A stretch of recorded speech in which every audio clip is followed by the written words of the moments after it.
Hey guys, ILene Vick here for Teaching Adult Coloring with ILene Vick. It is Sunday, June 20th at 7 p.m. Central Standard Time, and I am live. Welcome, welcome, welcome to everybody, my fellow adult colorists. So good to see you. Come on in, get comfy. Hi, Ashley. Welcome to all my Facebook peeps who come down into the room and chat. We have a lot of fun, don't we? Welcome to all my Facebook peeps who lurk, who just watch. Love ya. So glad you're coming in to watch. And welcome to all my YouTube viewers. So good to see everybody. Okay.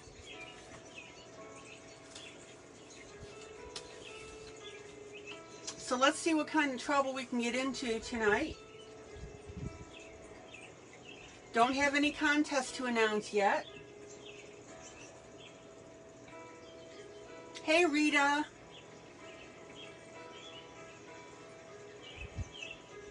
Rita, who used to be from Guatemala and is now from Santa Fe, New Mexico.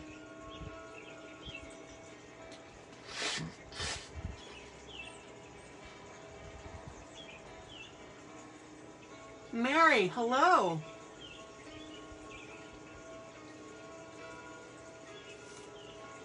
So good to see everybody.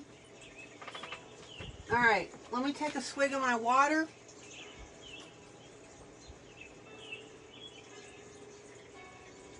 Angela Lyons, howdy.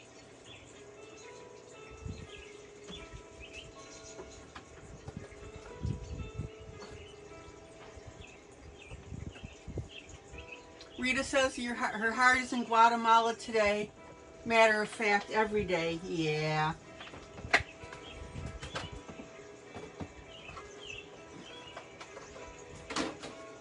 The body has left, but the heart has not. Right, Rita?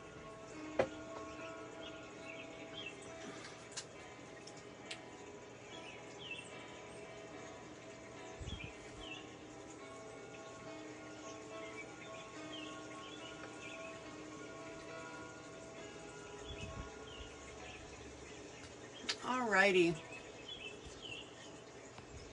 I think we're in pretty good shape. So let's get coloring.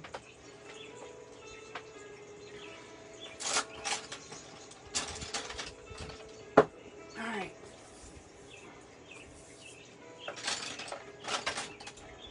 So I'm still working on ClockWorkLand. I just have a couple more things to do.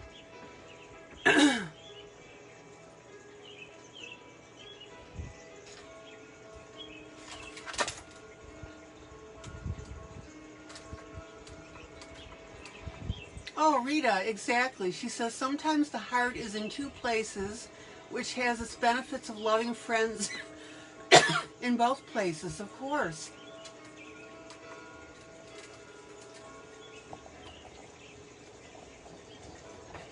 And can I assume that if the connection is there, Rita, you know, that the internet is working and stuff, that you keep in touch with your friends in Guatemala, right?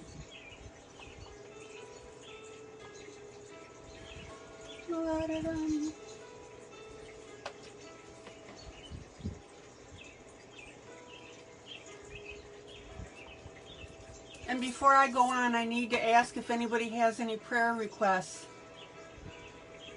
Don't forget that that's the type of group that we are. We will launch thoughts and prayers for you. Oh yeah, so Rita says using WhatsApp, Messenger, and Facebook, we keep in touch all the time. Sure.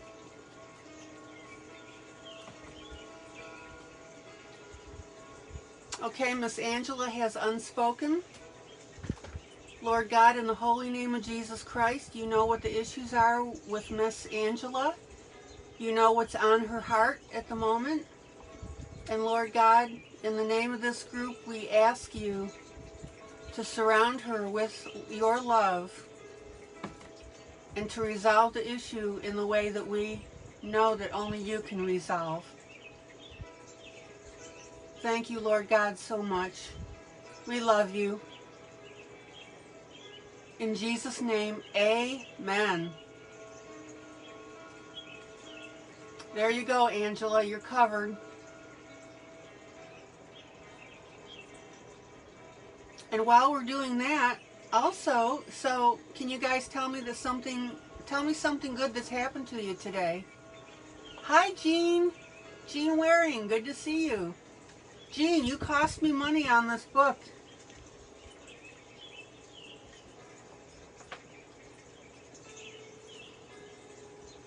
You're welcome, Angela. My pleasure, always.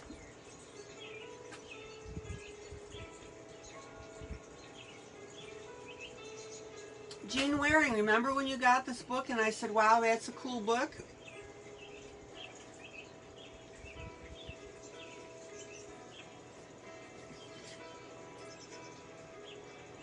Angela, you don't have to thank us. That's what we're here for. But you're welcome. I know what you mean. Rhonda Green is having an excellent day. Oh, that's wonderful.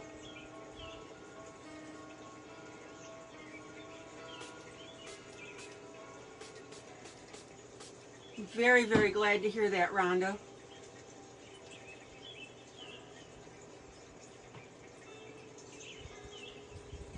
Okay, Amy says she's having a family dinner, Father's Day today. Probably won't be on tonight, will be tomorrow. Okay, Amy, thank you for letting us know.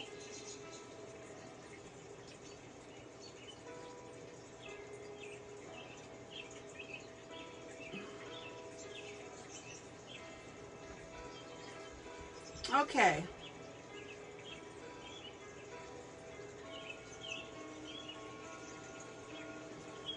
And if any of my lurkers want to tell me something positive that happened to them today, let's do it.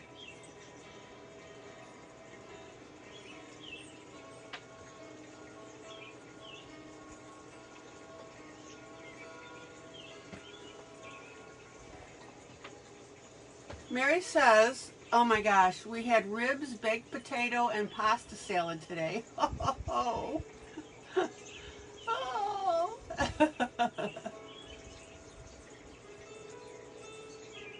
Love ribs.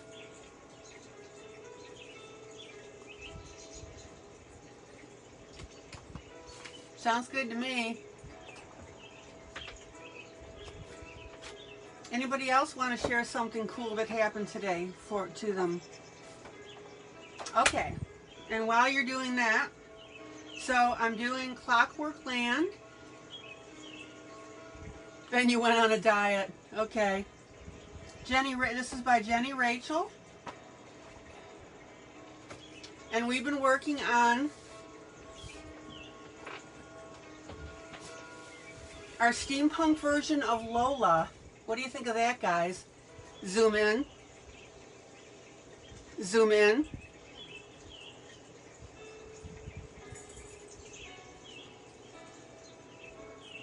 Angela says she's been watching Expressive Worship and have been being blessed. Excellent.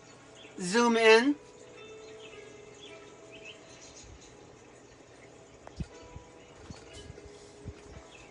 Okay, so we were working on the face. Remember I added the lines? I added the rust. I added the rivets. Showed you how to do that.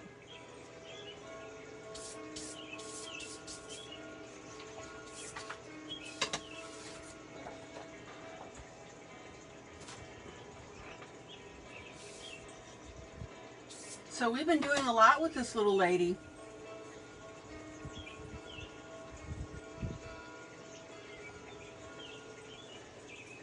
And I want you guys to, of course, you know here that that's what I'm all about and that's what I teach you.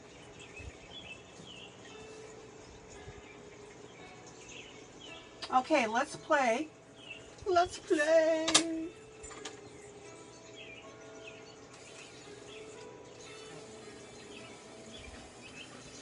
So Jean, do you like what I've been adding to this?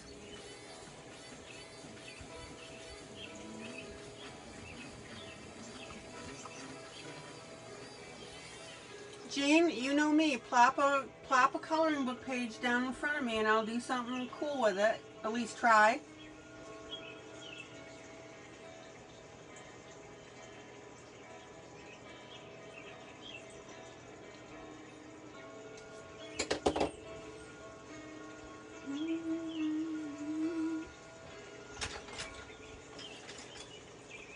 Okie dokie.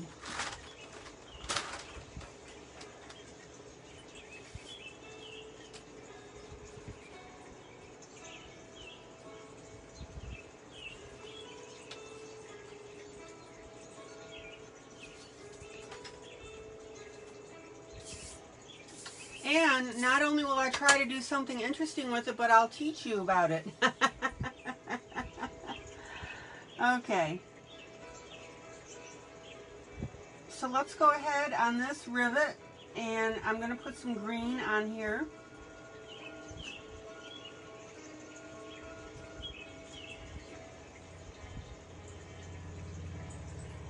Now, in this case, I am using Zoom In. I'm using water-based marker.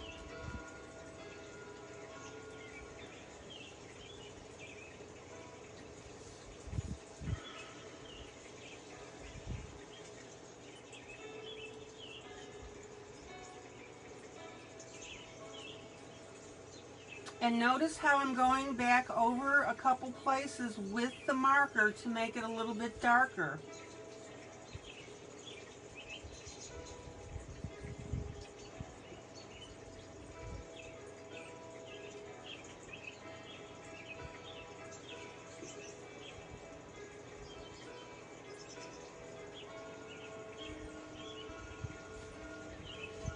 Okay, so let me go ahead, let's see what we can do here.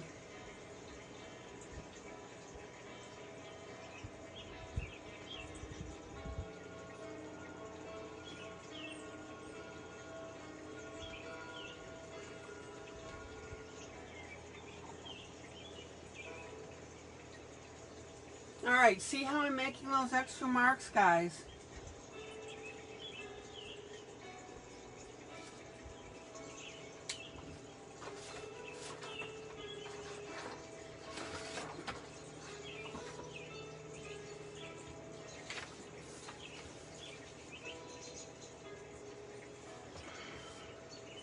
So when you're thinking about gears, you're thinking about, you know, rust and marks. Now, let me say something though. They don't necessarily have to be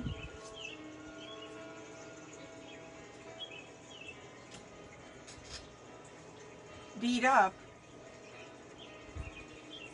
That just happens to be the theme that I'm following, okay? So I don't want you to think that every gear and stuff has to be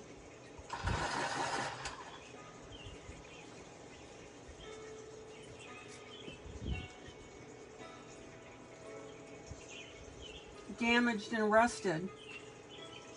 Okay, now I'm taking a gold pencil on top of the green.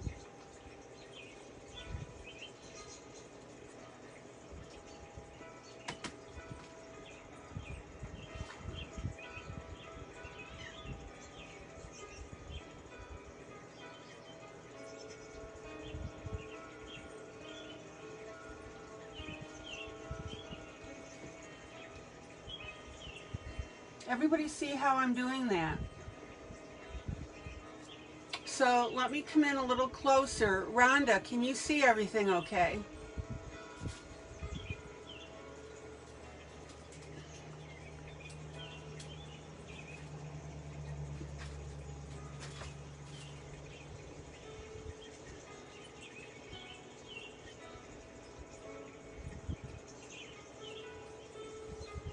And then I'm going to come in with a little bit a darker brown yet. Dark brown, gray, black.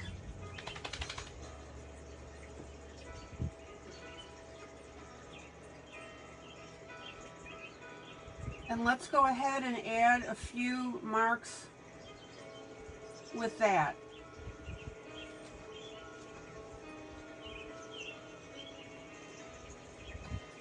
Anybody have any questions about this?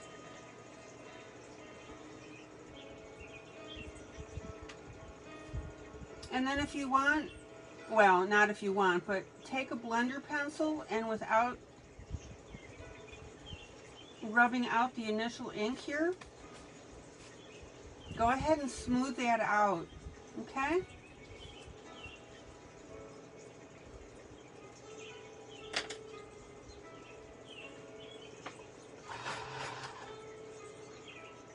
Now, I said this the other night, I get it that gears may not be your favorite thing. I get it that steampunk may not be your favorite thing. And that's fine, of course, but I want you to watch the different, I do different things because I want you to see these methods.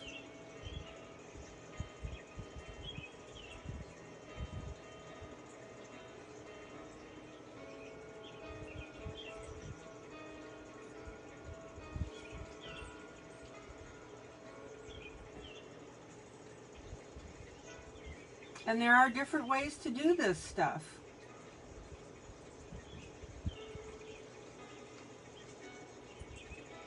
Helen had mentioned that she's done gears in her books. Color special effects. Zoom out. Zoom out.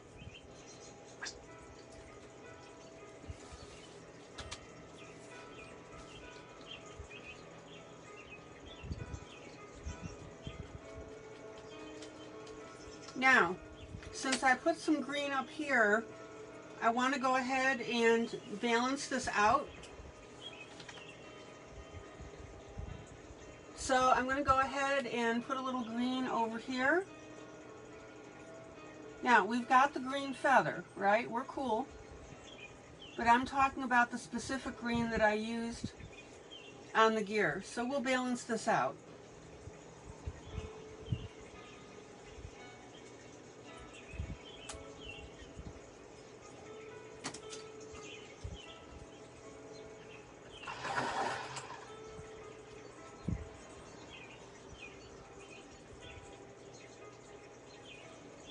Let's see here.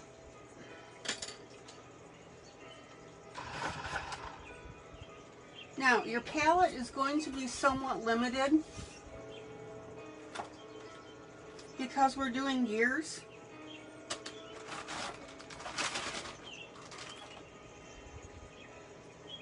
We're going to do grays. Zoom in, zoom in, zoom in.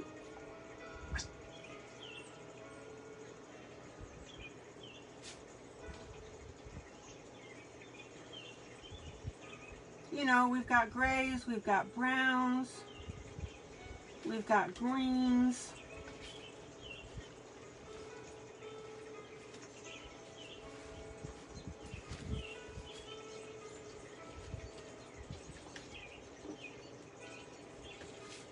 And what I want you to do is I want you to do a Google search, and you can do a search on gears or steampunk gears. Right?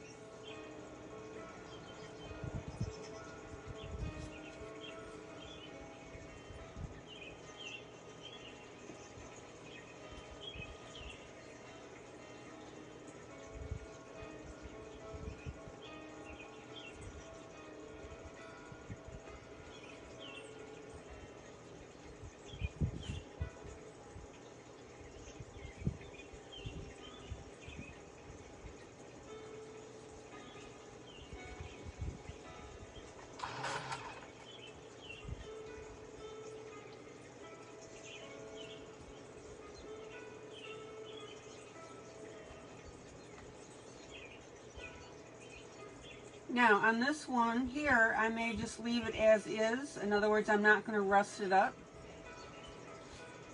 And that's fine.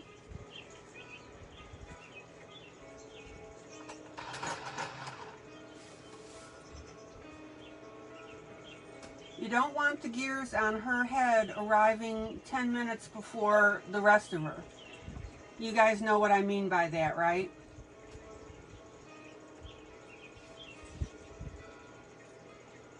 I'm going to do that, and they're not plastic, they're metal. And they're right here. Already going to do that, Miss Jean. Thank you for the suggestion.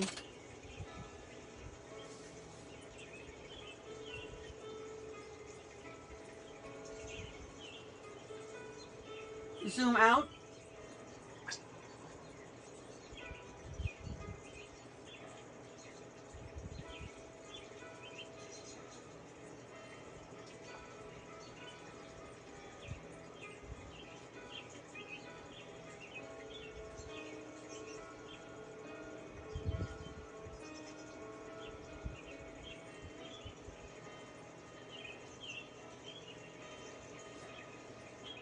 Oops.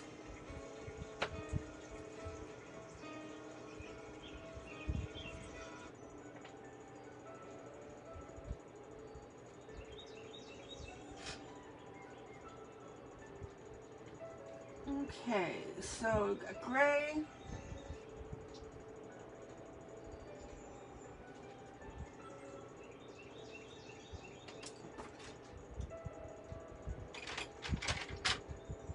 And see, when you guys suggest something like that, based on what I've been teaching you, that makes me feel good. You're already thinking about it. You're thinking ahead. Zoom in. So we're going to do, I'm making these gray. Now see, you don't have to get weird with this either. I'm just using a light gray on the top and a darker gray on the bottom.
Now, this is a neat little pencil. It's a shuttle art, and it's a greenish gray.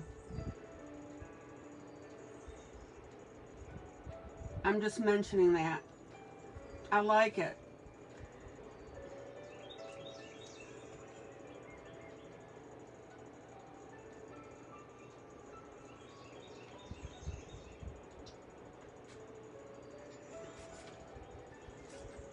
Boy, I feel good tonight. I hope you guys do too. Rhonda says she already does.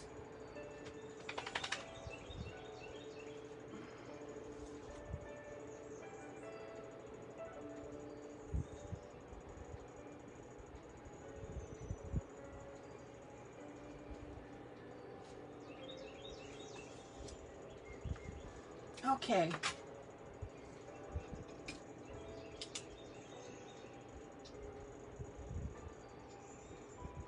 And this is where I really love my pens. I don't care if you use permanent, or not permanent markers, but your felt tip markers. Is you can go ahead and color in your small areas.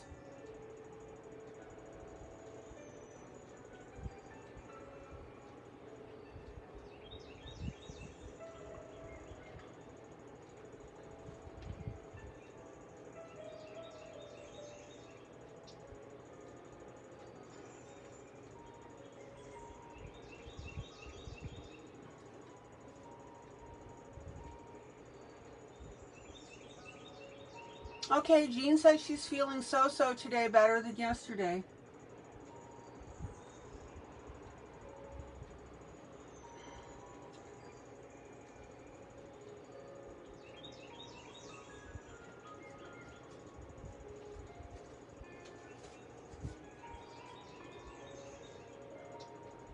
Jean, how's Marilyn doing? Can Marilyn hear me? If she can. Hi, Marilyn.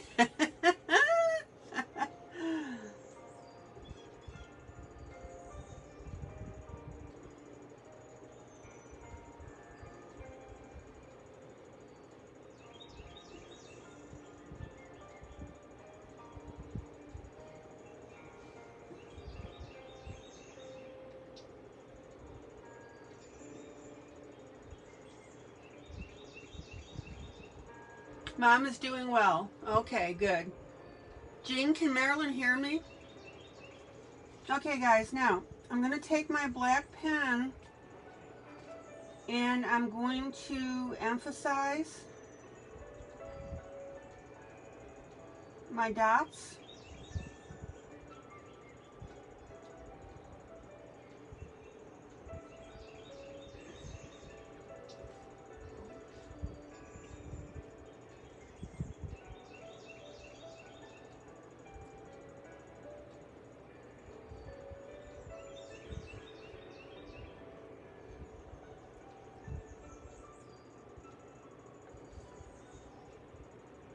Okay.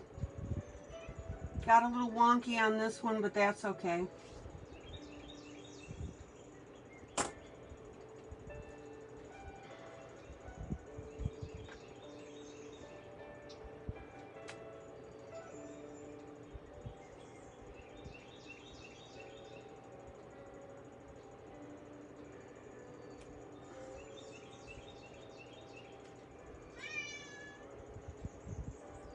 Great, let me know when she can hear me.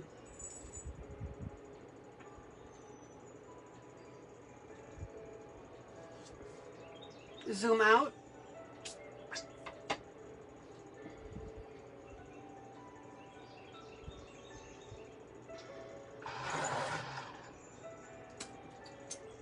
Marilyn, hi. Good to see you, sweetie. I just want to wish you well. Let you know I'm thinking of you. Every time I see Jean, I think of you. And I hope that you're having a wonderful, wonderful day, sweetie.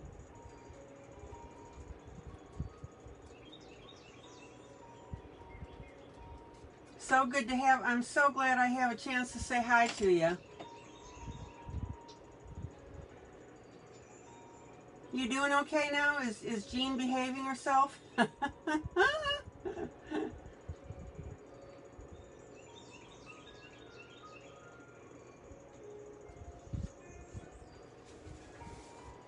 All right, so the inside of that gear I'm shading because we're looking down into it and we're seeing the edge.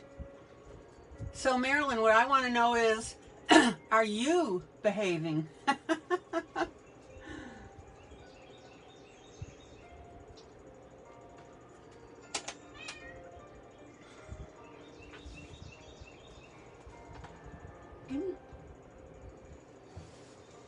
Oh my. We have a good time in here, don't we?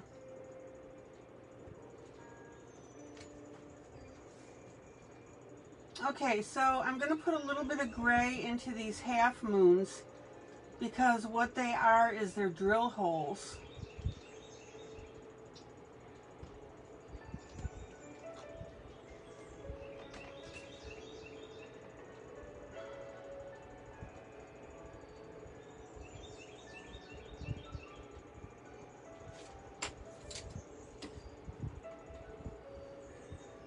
All right.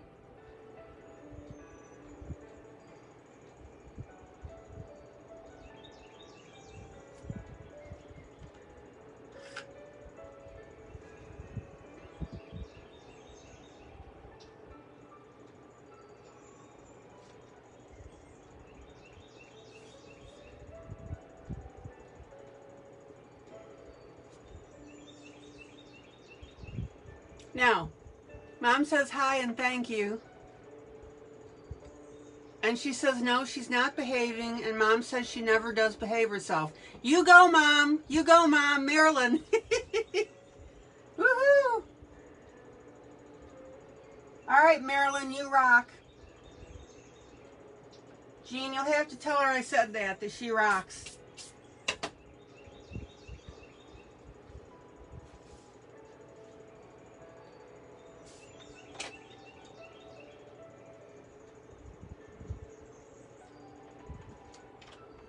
Okay.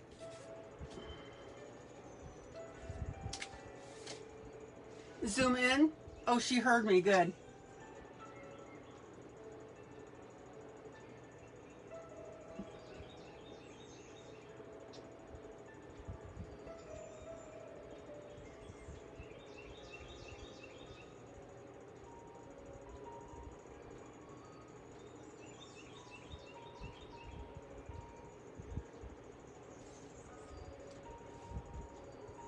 I suppose I got to be careful now what I say in front of Marilyn.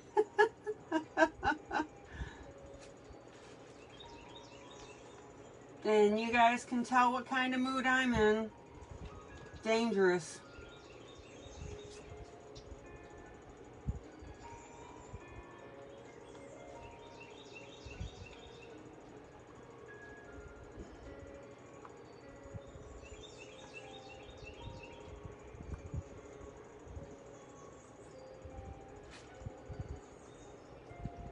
And guys, this is what we do in this group. We have fun. We're here for companionship. Say hello if you want.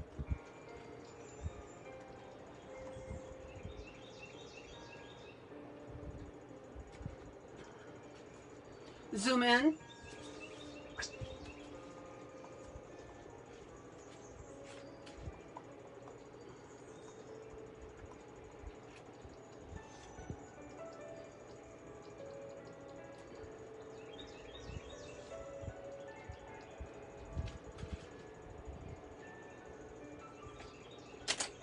Now, I get it that these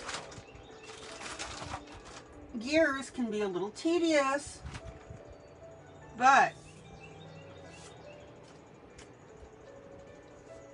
number one, we need to, I want to show this to you, so I'm going to put on some yellow water-based marker.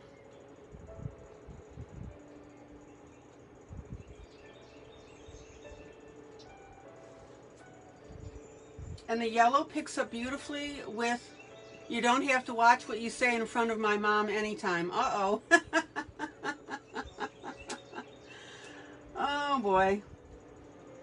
And somebody in the room should say, hey, don't encourage her, meaning me. Don't encourage ILene.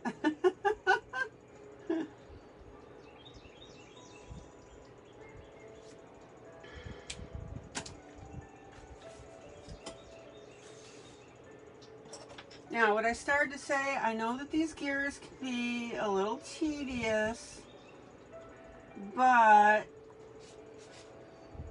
I really want to show you the different ideas for doing these little puppies.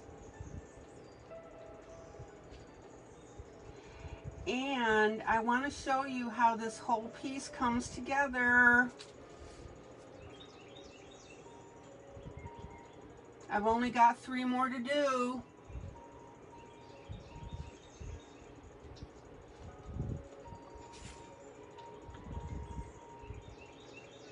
And besides, you get to listen to me. Oh, welcome, welcome, welcome everybody that's popping in the door. Enter at your own risk.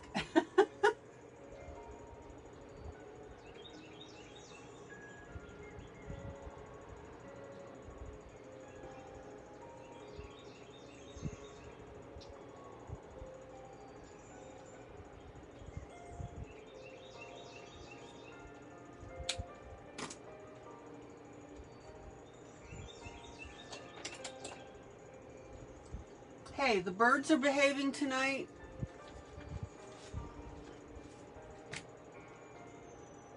Rhonda says she's attempting to make a wallpaper background on my pic to cover the boo-boo. Okay. And she doesn't know if it's going to work. Well, it should.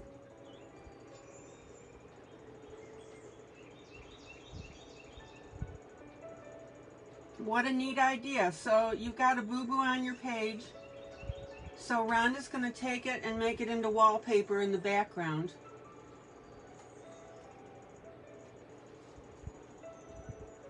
Guys, remember, what's my rule in here? Somebody tell me about pages when you're coloring. Don't what? Somebody say it for me, would you?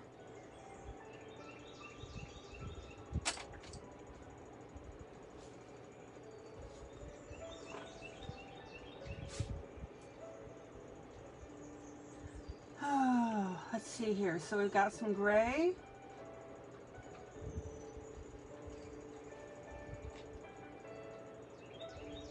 Don't waste them. Don't throw them away.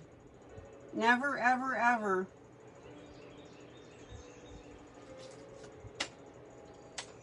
If you want to see how you have advanced as a colorist,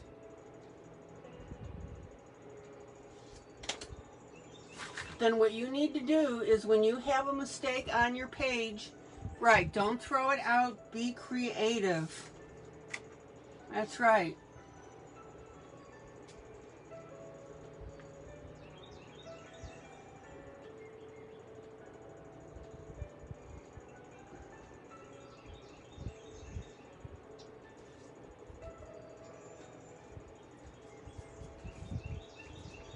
Okay, guys, one more gear.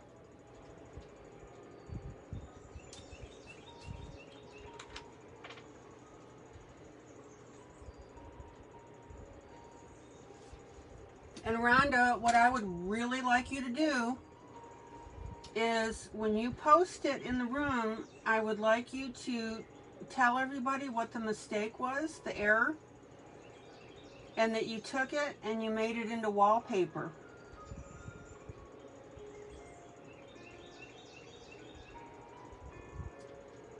Okay, so I've got some brown here, and I'm going to throw a little bit of yellow on there.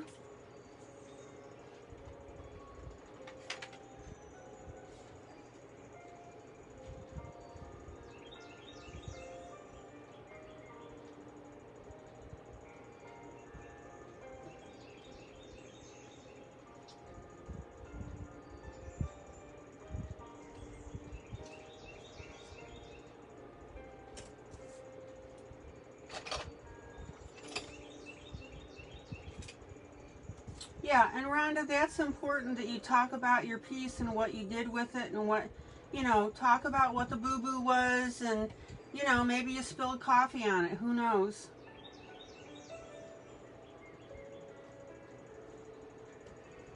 And please talk about how you decided to correct it. I think all my gears are done.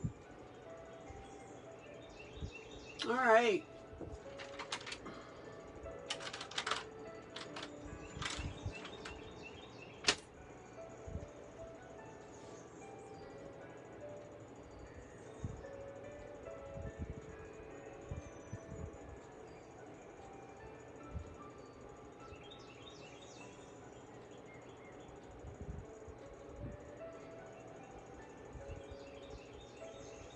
Zoom out. Zoom out. I gave her an extra bust.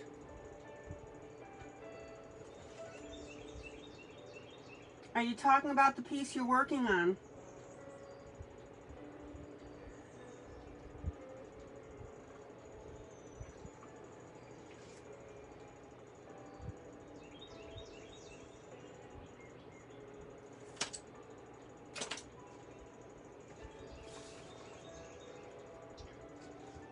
Okay, good.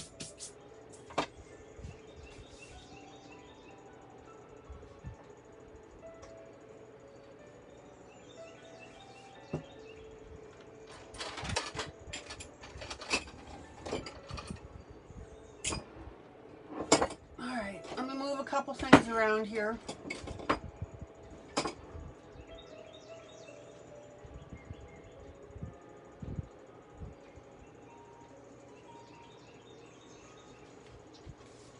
So on this gear in the upper right hand corner, I'm just coloring in my white spots here where the background is showing through.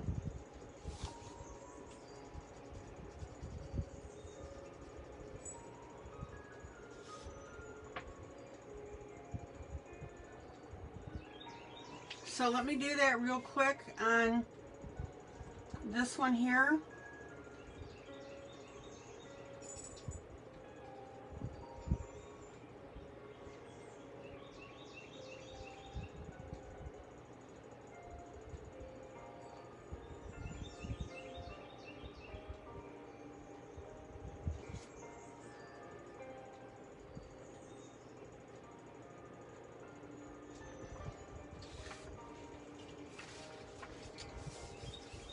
I'm going to leave those four corners for the moment because there's some other things I want to do on Steampunk Lola. So are we agreed that that's her name? Is it Steampunk Lola?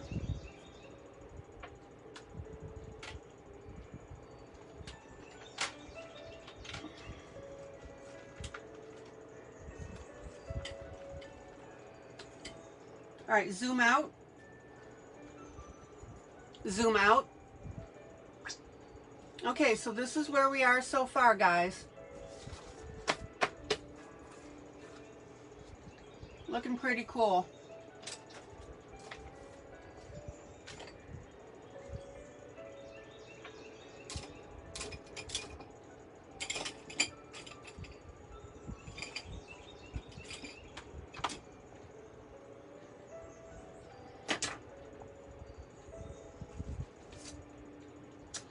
So now I'm going to get into some shading and shadowing.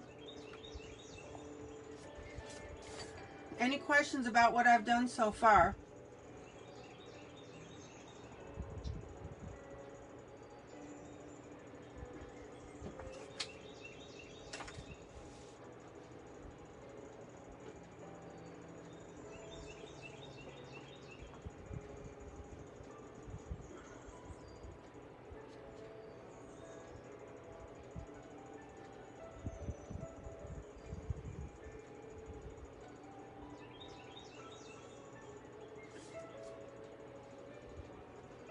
And now what I'm going to do is I'm going to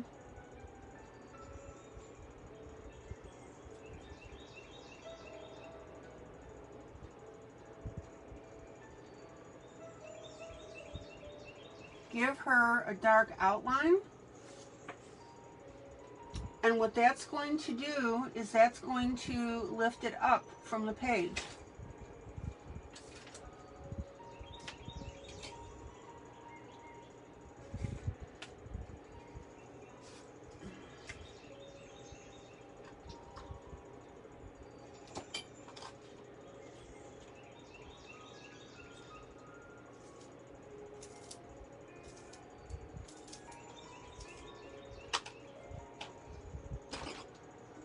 Zoom in.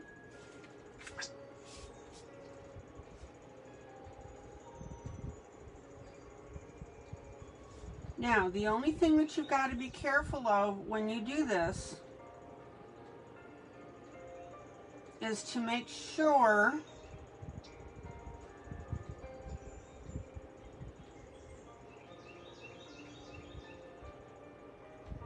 that your paper will accept the extra pencil, because we've got lots of layers on here now. Whoop. Don't break your tip like I just did.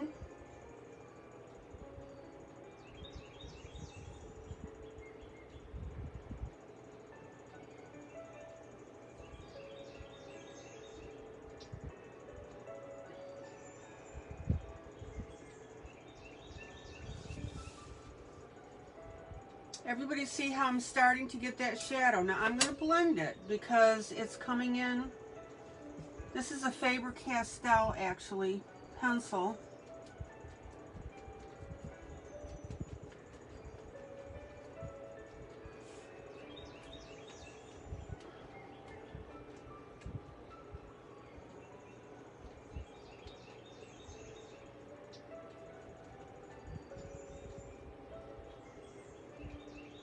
And what I'm doing is I'm putting what? A halo around her, right?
So let me get part way around here so I can show you the difference of the before and the after.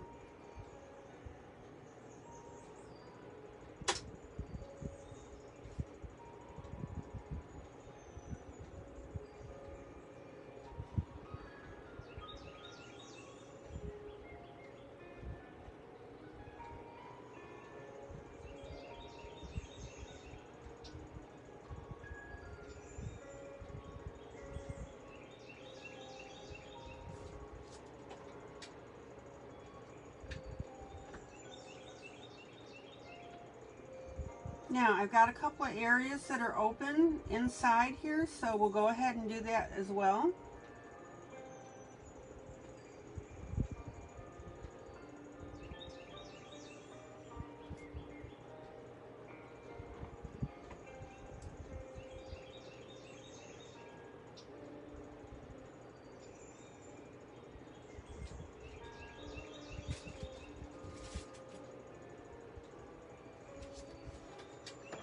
Zoom out. Everybody see how that's starting to get a lift because of that background.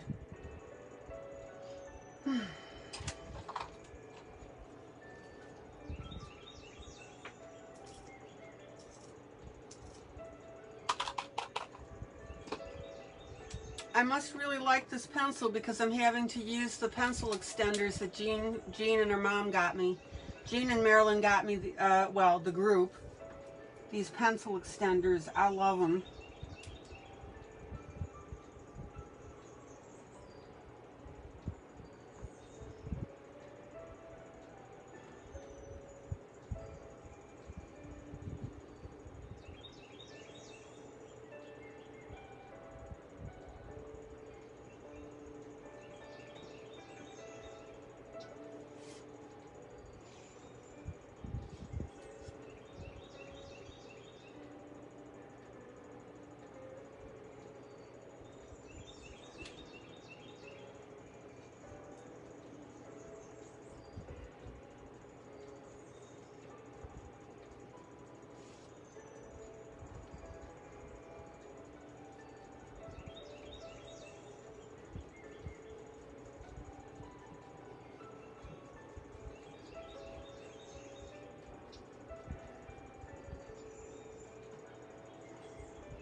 Isn't that looking cool, guys?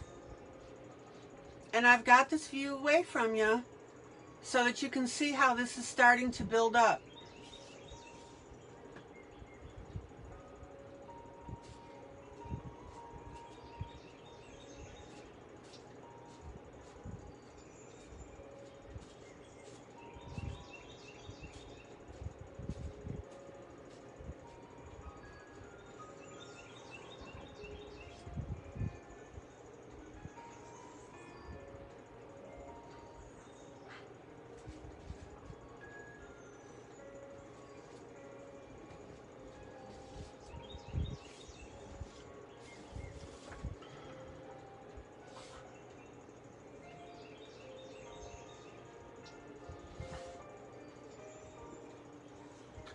Now, one of the ways that you can do this,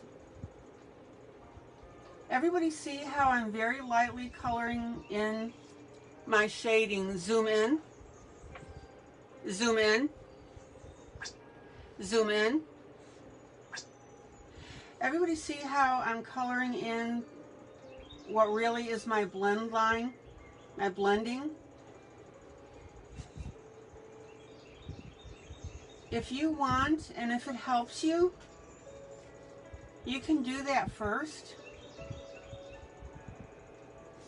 and then come back and do your darker line inside.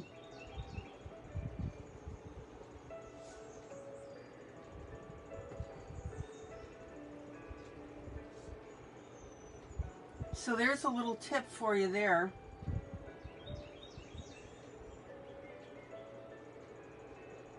Does that make sense?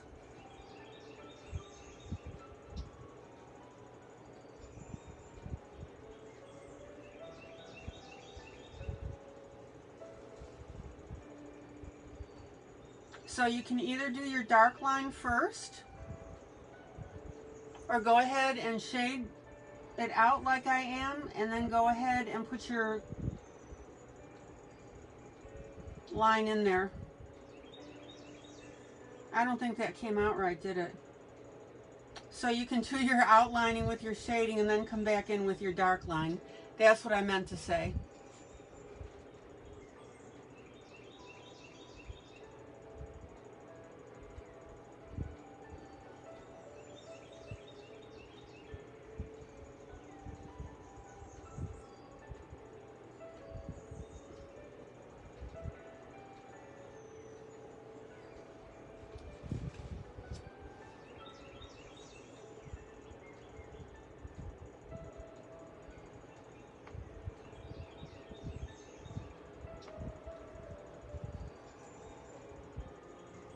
Now I'm going to do that through the gears here. Is I'm going to go ahead and put my shading first. It just makes it a little easier for me anyway.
And if you need to adjust your distance, go ahead and do that. Zoom out. Zoom out. Look at that, guys.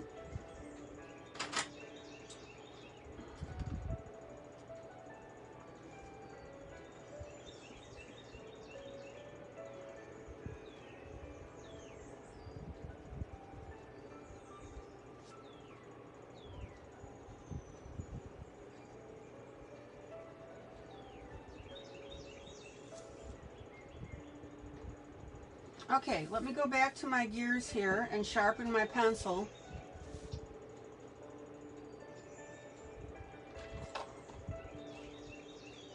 Questions? What do you think? Comments? Do you like the technique?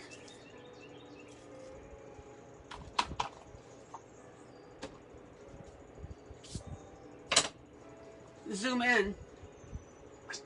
Zoom in.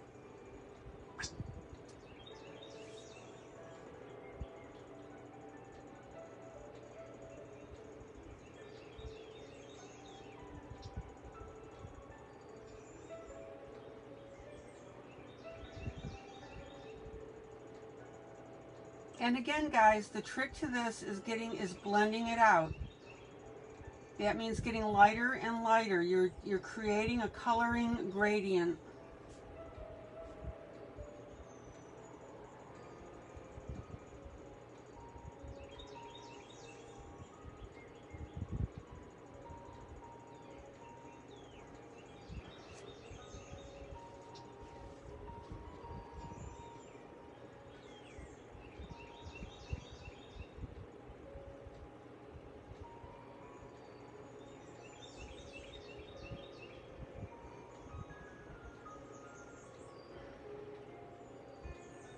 Oh, and I just thought of something.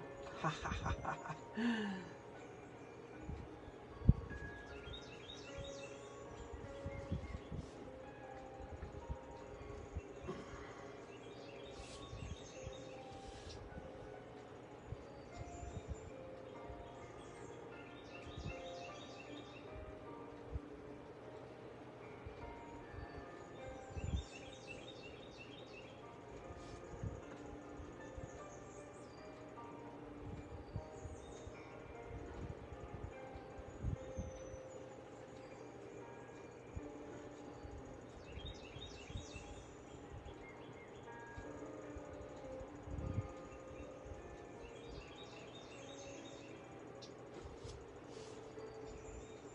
Hello, Karen.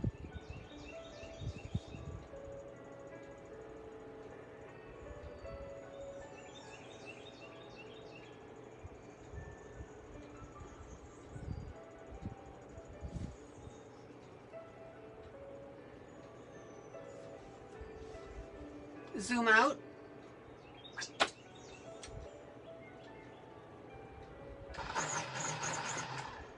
Zoom out.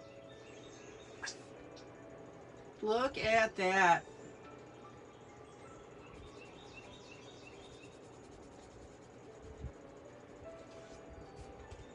Okay, now, very lightly, blender pencil. Notice that I'm holding it near the far end. I'm not holding it down here. And the reason that you want to do that is you want to ensure that you don't grind your blender pencil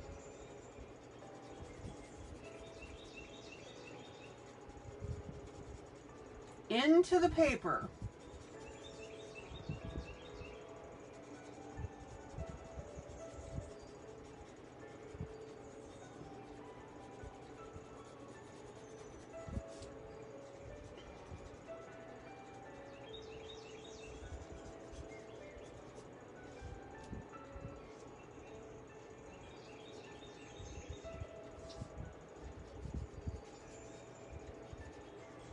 I'm always battling with you guys about getting a light touch with your pencils.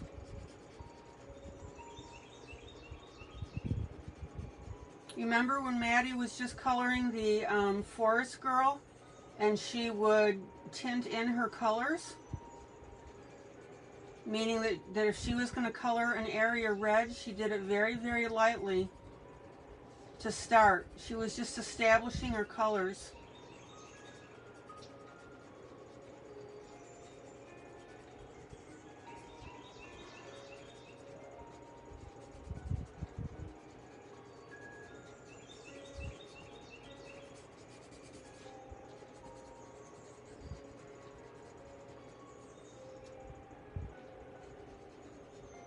Hi, Cindy.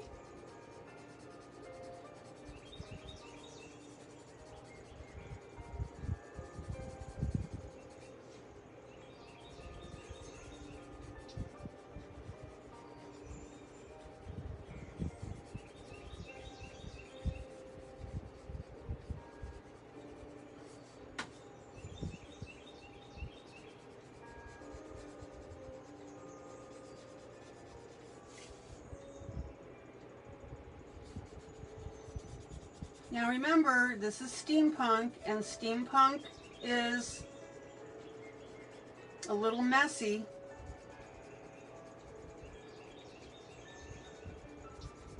At least this one is. That's what I want. Steampunk does not have to be not messy. It can be really neat.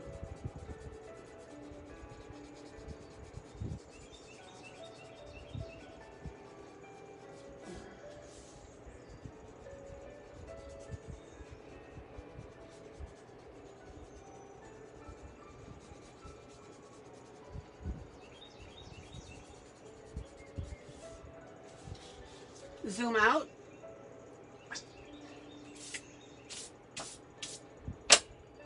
Look at that.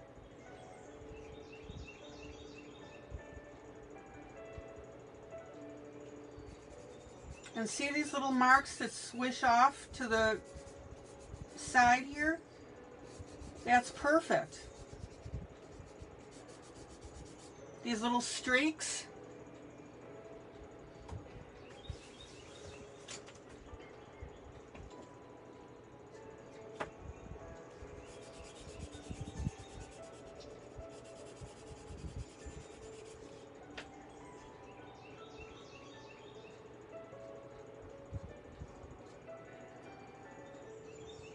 See how I'm taking my pencil and I'm putting these smudges on here.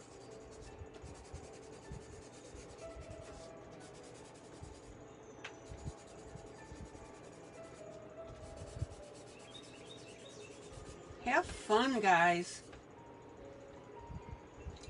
All right.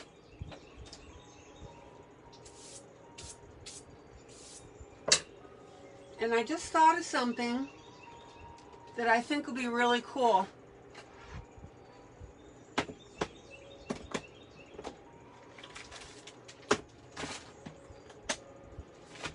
And this brings up a point in itself. A lot of times people will have fixed ideas as to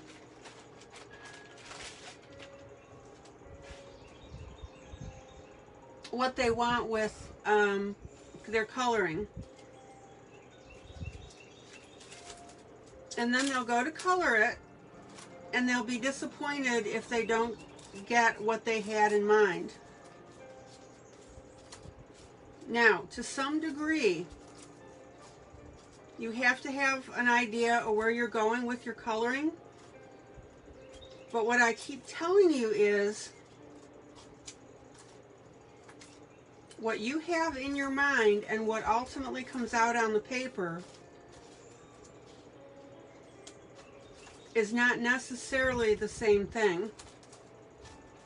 And what you need to do is you need to be flexible enough that as you're coloring, when you get ideas, you will go with the flow.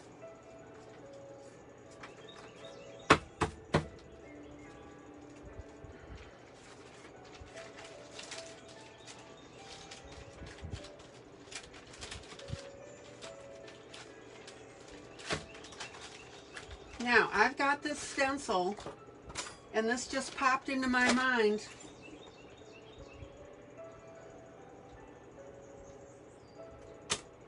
Let me grab some water.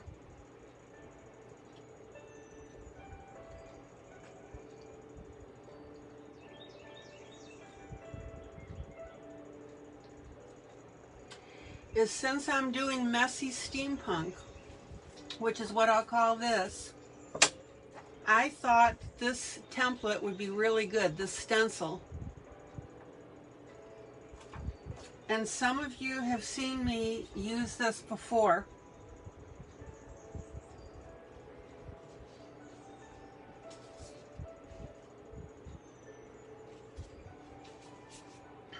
Let's see here. Zoom in.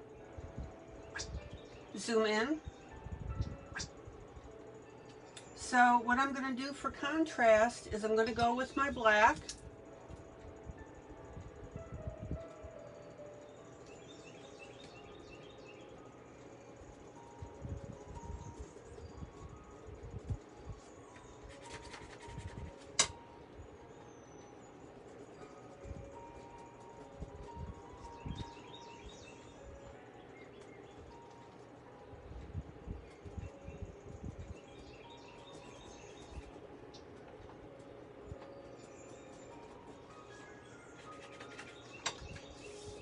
Now remember, if you're doing this after the fact, meaning you hadn't thought about doing it before, zoom in. Your pen is going to fight you because you're putting your pen on top of wax. So I've got a very rough outline here, and I'm going to go in now with my marker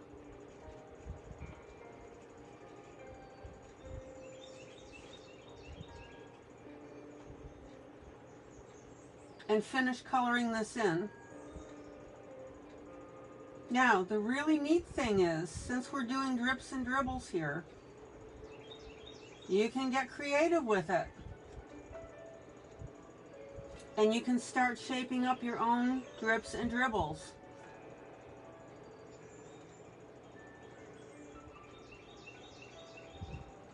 So watch this. See, I'm going to put another little guy here. And then bring it down.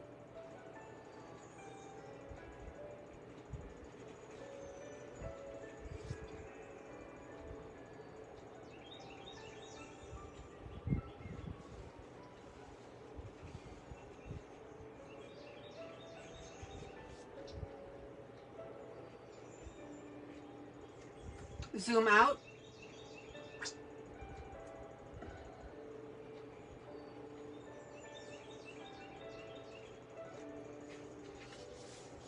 Zoom out. Zoom out.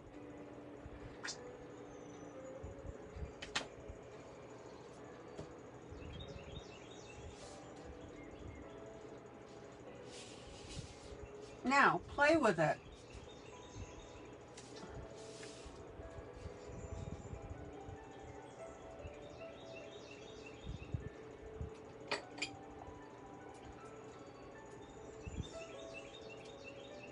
So what I'm going to do here is maybe lightly put a pencil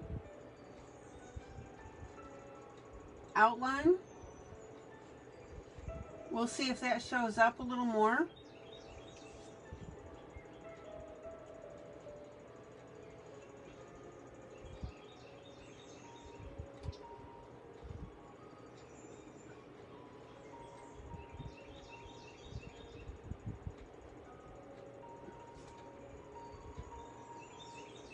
And the really neat thing is, once you start putting these on here, you can practice on paper off to the side and make your own shapes.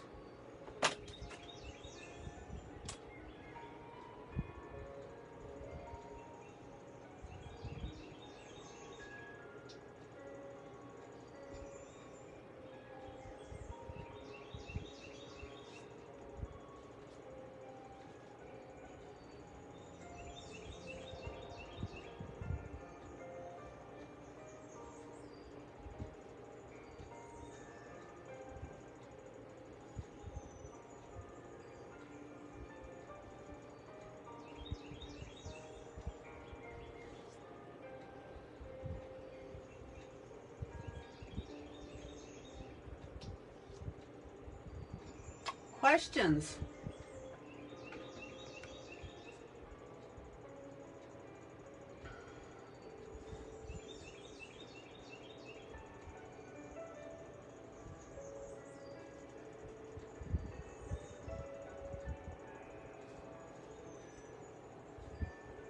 You guys are awfully quiet.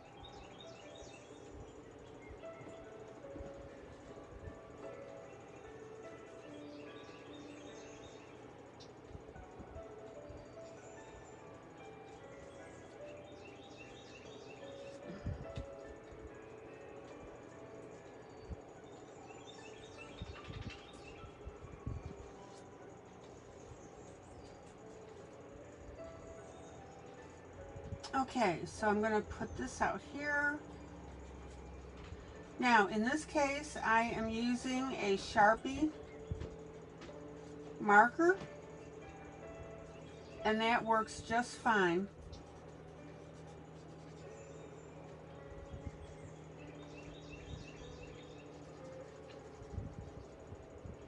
And I will remind you that Sharpie markers come in different colors.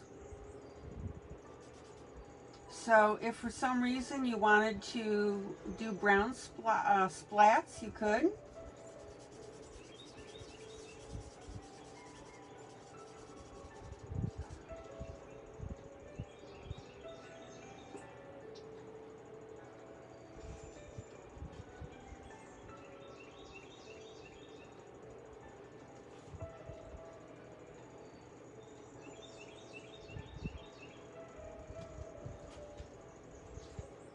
All right, now, you don't want to get carried away with your stencils.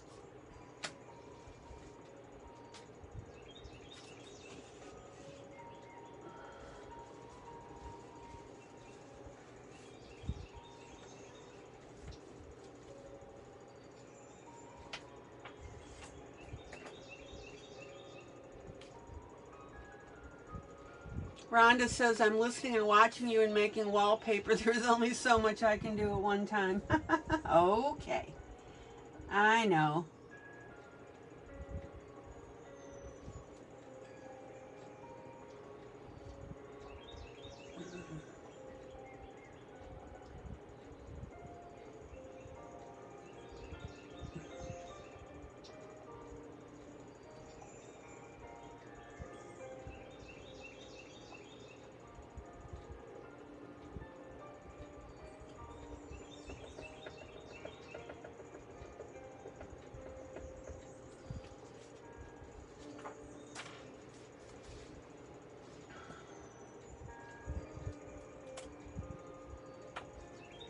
Okay.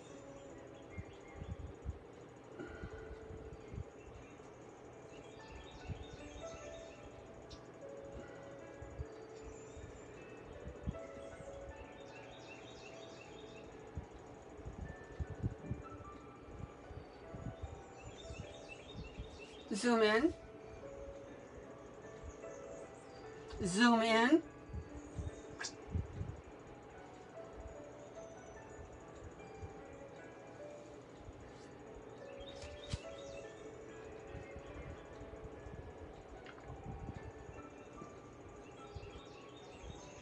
And in this particular case, guys,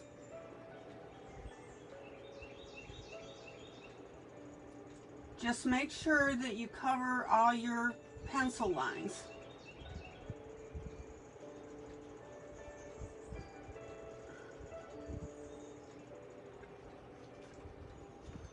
Now, normally I would tell you that if you have any pencil lines,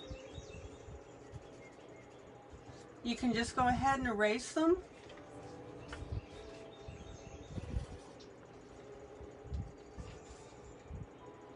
But we've got a lot of stuff on this background, so it's best that you cover them up.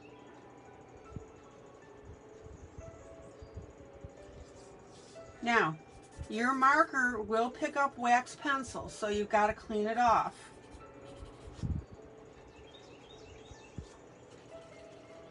And if it gets too problematic, just get a new one. There we go.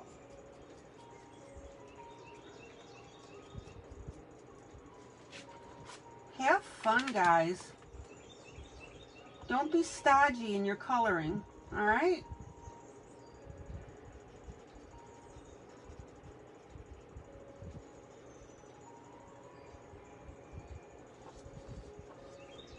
Zoom out.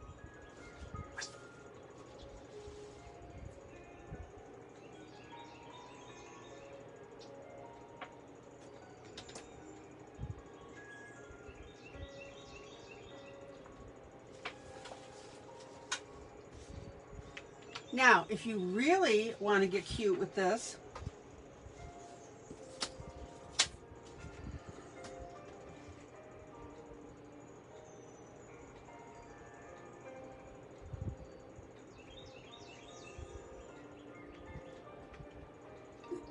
zoom in. I want you to watch how I'm going to color this particular one.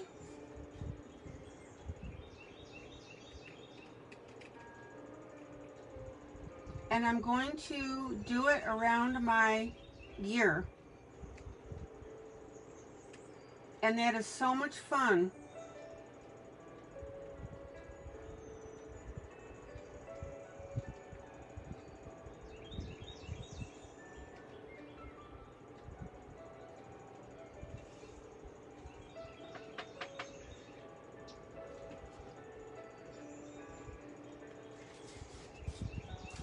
So I'm making a dimensional splat.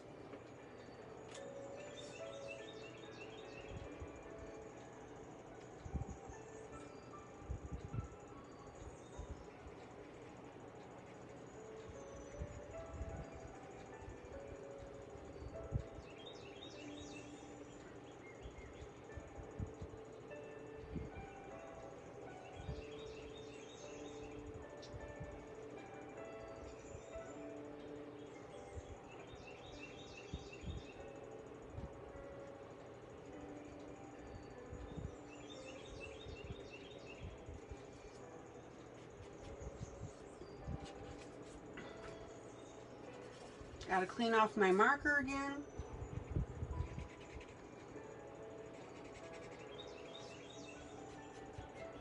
All right, and if your marker gives you trouble,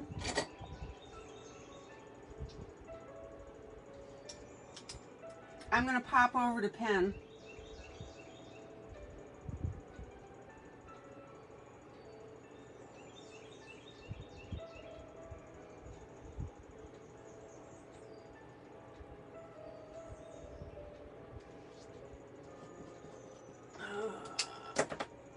Let's see.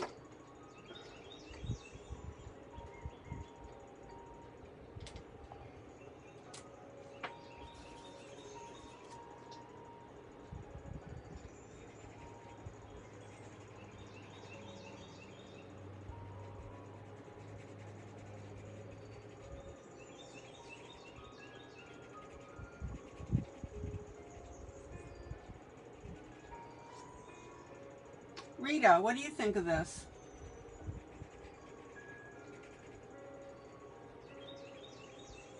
Yay, nay, neutral?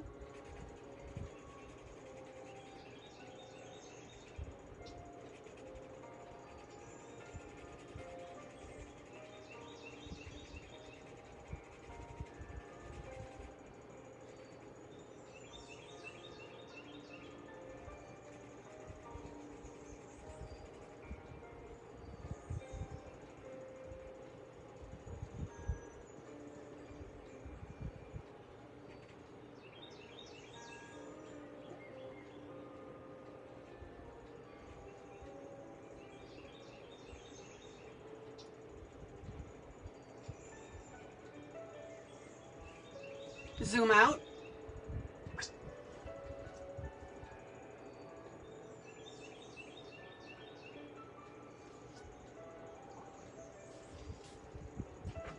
Okay.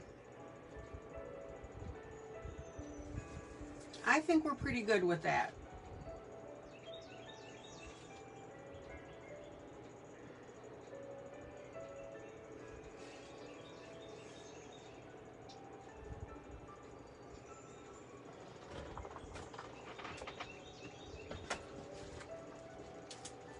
Now, just be sure that you've got everything balanced.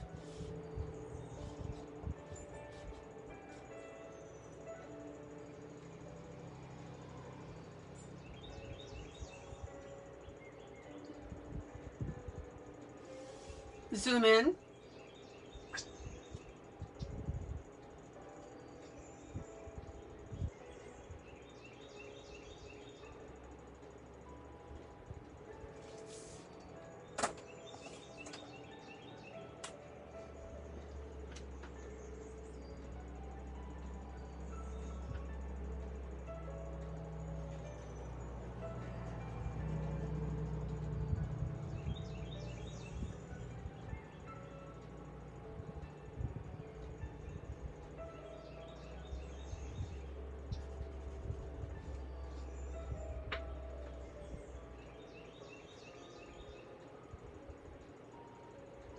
I think we're good.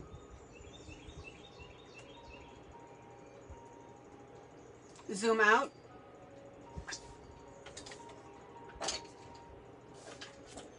Zoom out.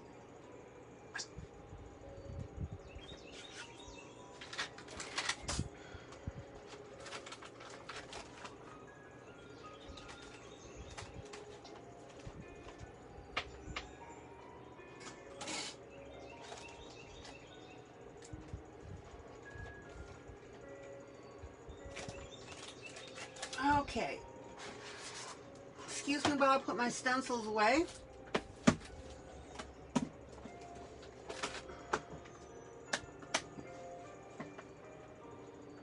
Questions about what I did and why, or why. Comments, like, don't like it.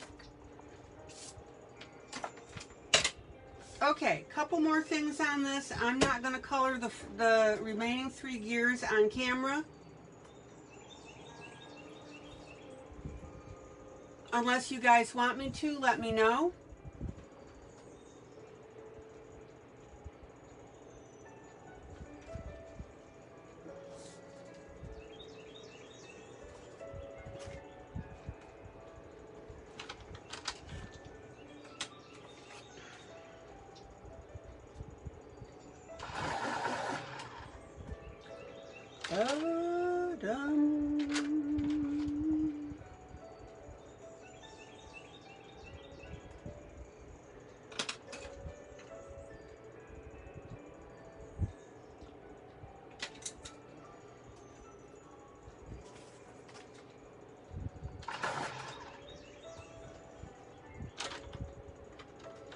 Let me grab my right pencil.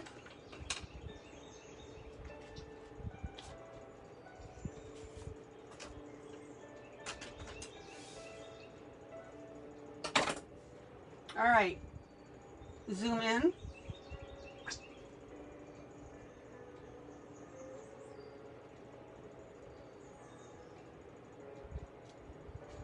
Now, last night Miss Melba was commenting about shading underneath on the face, and we want to do that because we want the feathers to look like they are what? On top of the face, right?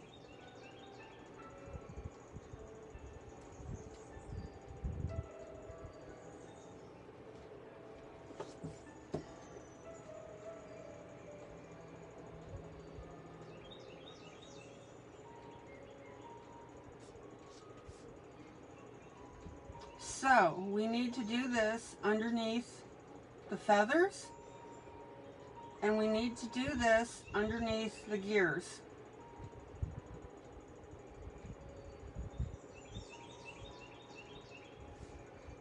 Zoom in.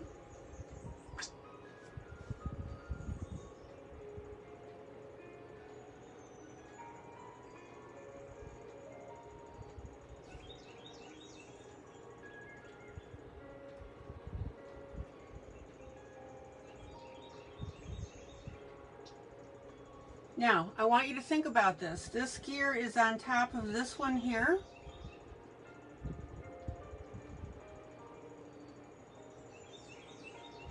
So we're going to go ahead and shadow that one in.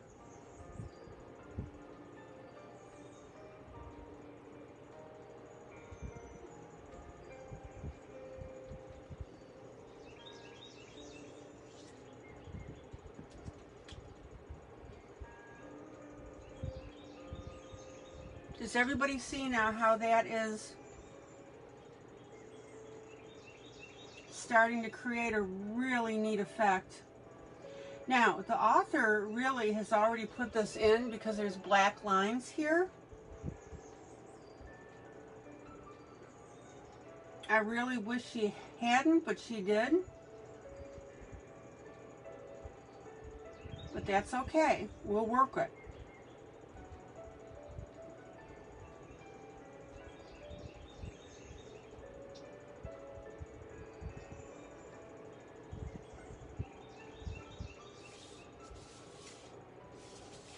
Zoom out. Everybody see now how that's looking dimensional.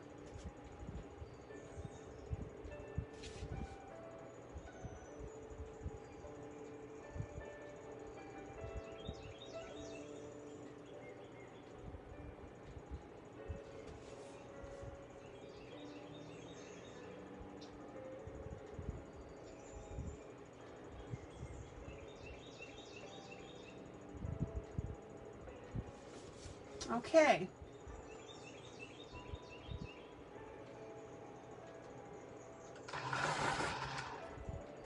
Now, a little more of a touch up here.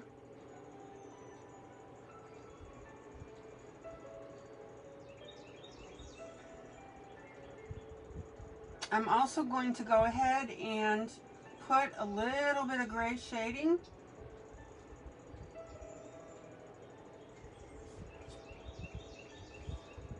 around our feathers.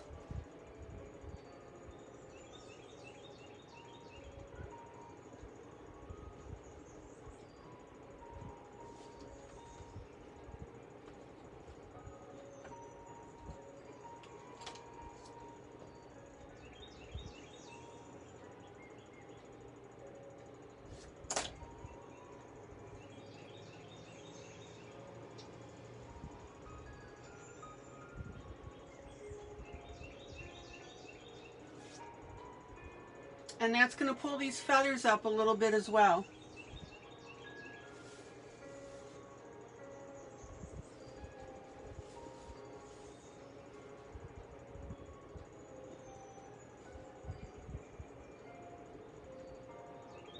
Now remember, when you shade, light touch.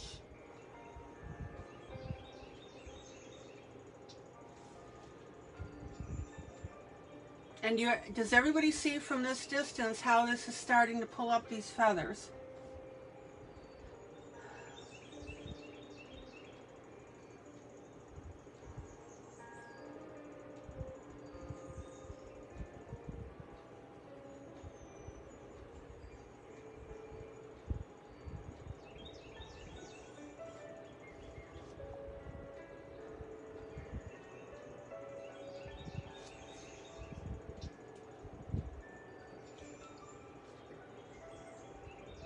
And I'm going to go ahead and put a little bit of shading around my little beads here.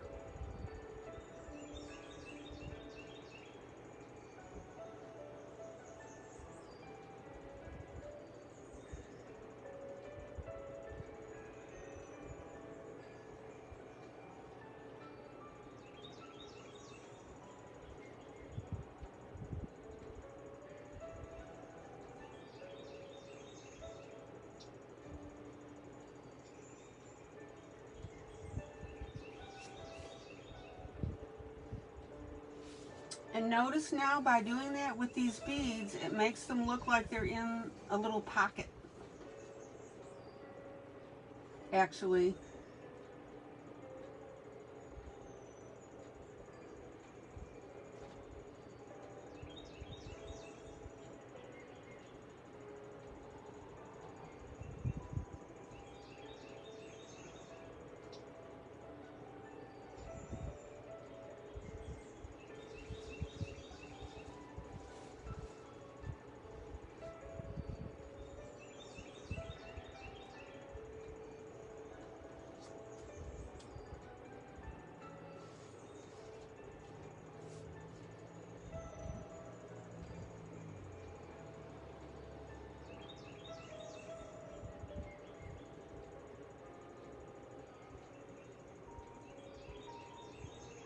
And be sure when you shade, shade to the shape, right? It looks so much better when you do that. Don't just draw a straight line down.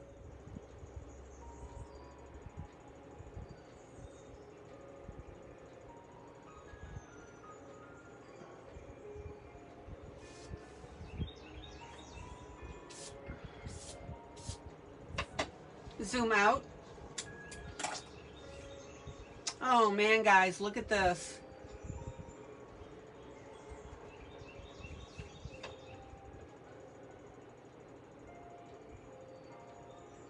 Now this gear here looks a little funny in the center because it looks very light. It almost looks like it's not colored, so I'm just going to go ahead and put some color on there. Just pick that up just a little bit. Hey Wanda.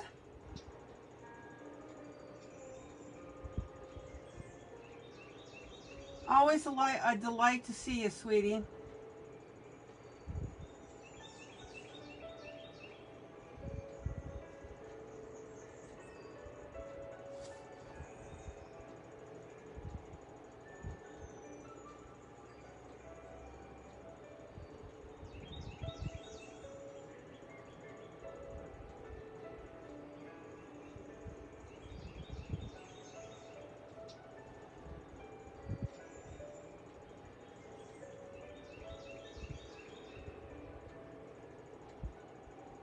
Now, guys, when you shade, don't be afraid or intimidated about going over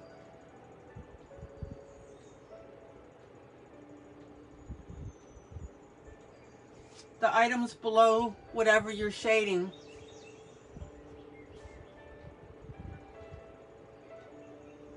I'm literally coloring over these gears. And yep, that's what you're going to do. Trust me, it'll come out.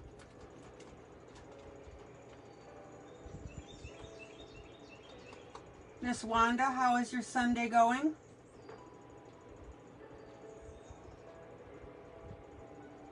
I hope all is well.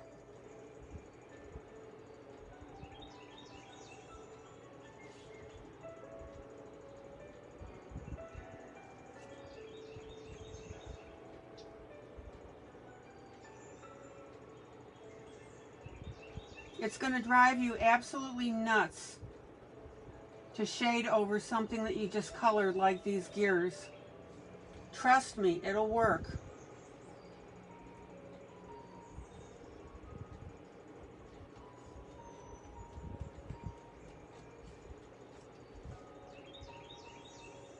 And in the case of these feathers, you can bring your gray all the way out if you want. Just stick close to your edges in this case, because we've already got that brown, right?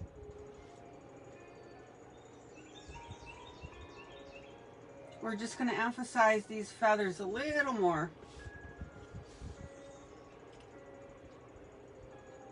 Oh, Wanda, I'm so sorry you've still been feeling bad.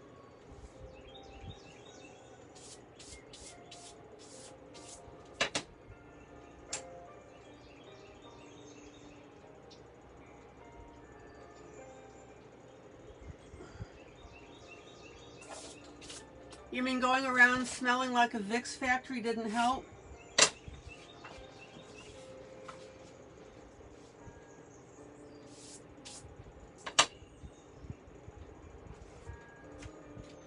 Okay.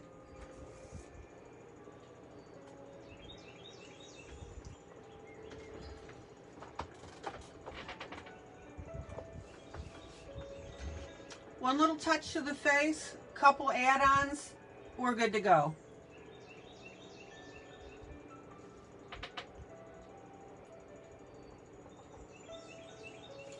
Zoom in.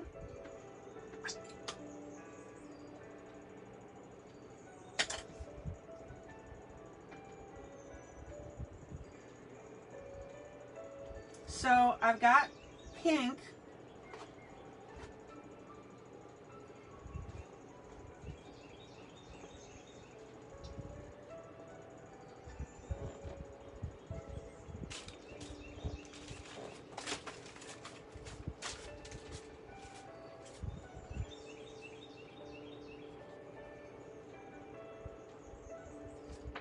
And I'm going to go ahead and put a little pink on there.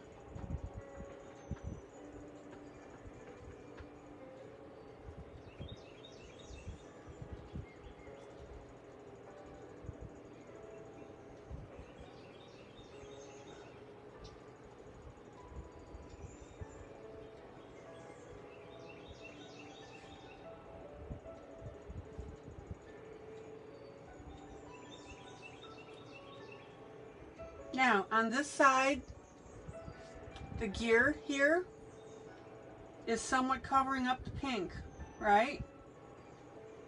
So we're only going to put a little bit on there.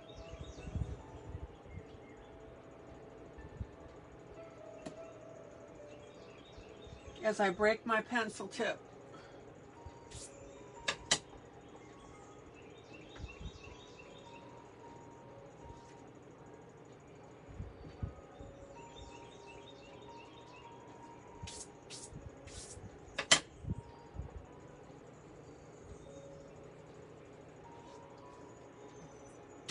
And I am deliberately streaking the pink.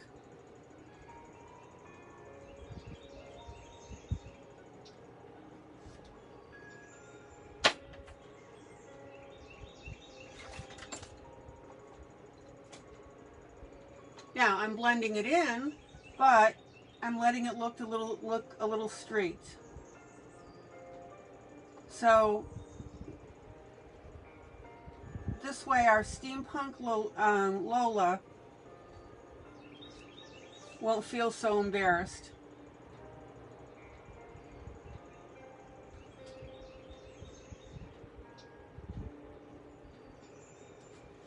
Okay. Zoom out.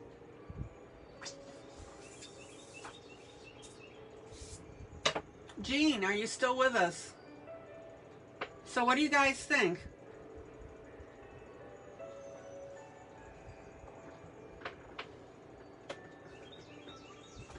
I've shown you a bunch of different techniques.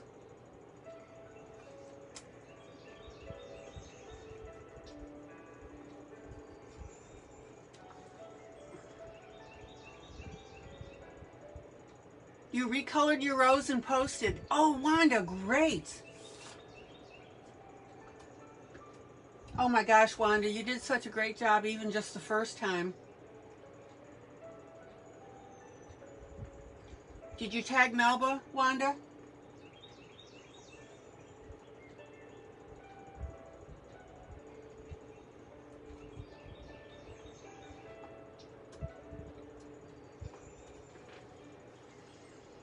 Okay, now like I said, I'm not going to color the four corners unless you want me to.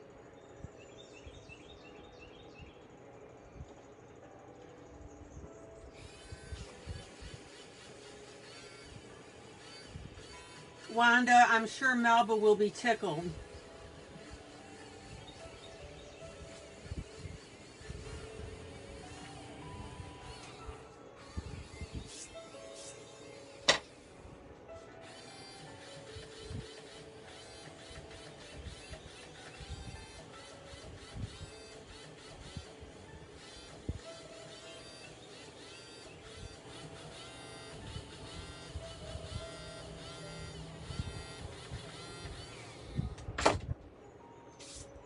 You rock, Wanda. We will rock you. Wanda, Wanda rocks. I hope you're laughing, Wanda.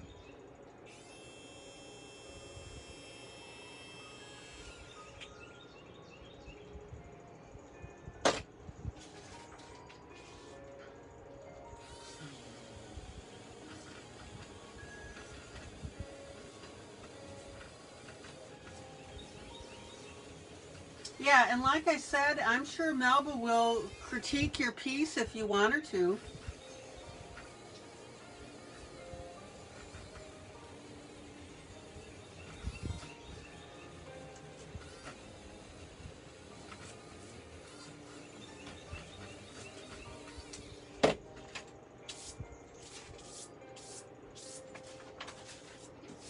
Okay.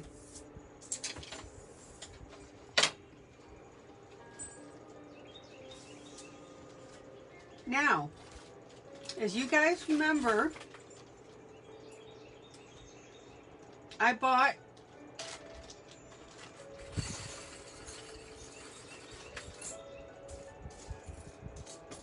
Well, Wanda, I know for sure she won't unless you specifically ask her. She's a very polite lady.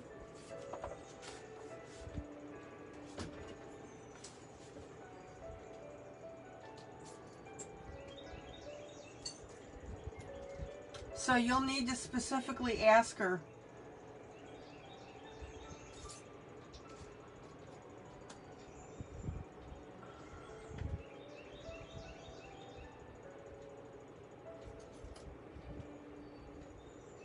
Okay, now,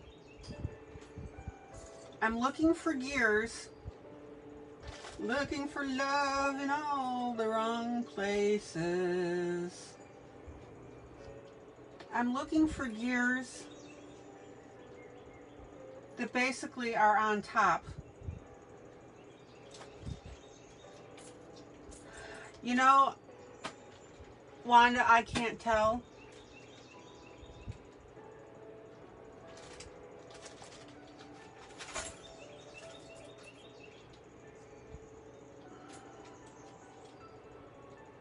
It's been kind of quiet tonight.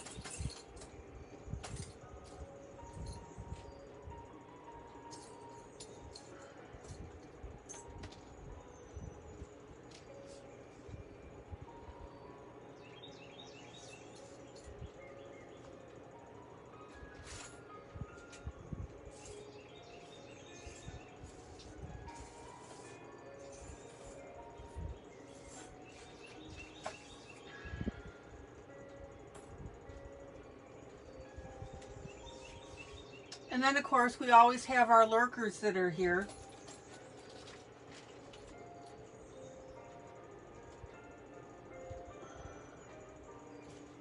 Oh, look at this.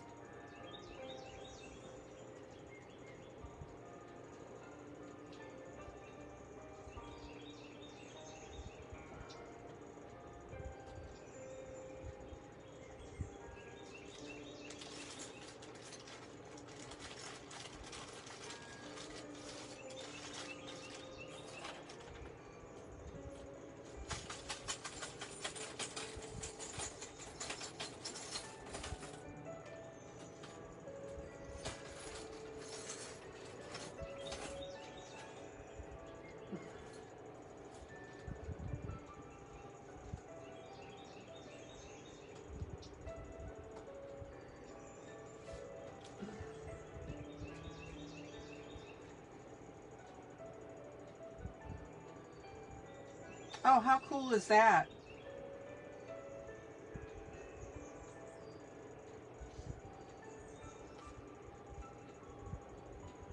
Okay, let me put my gears back. I've selected 3 that I think will look really great.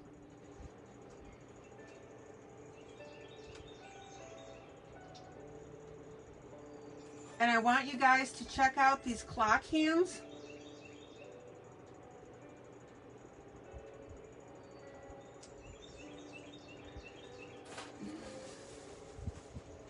That I'm going to put on here.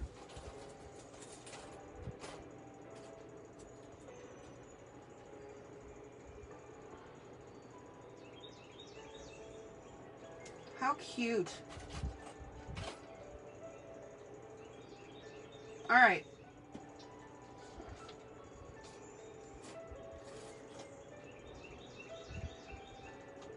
Give me a second while I put my pile away.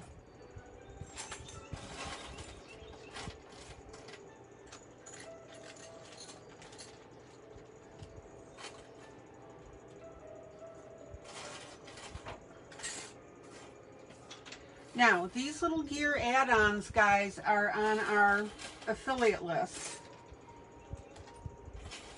So if you like what I'm doing with these, hop over to that.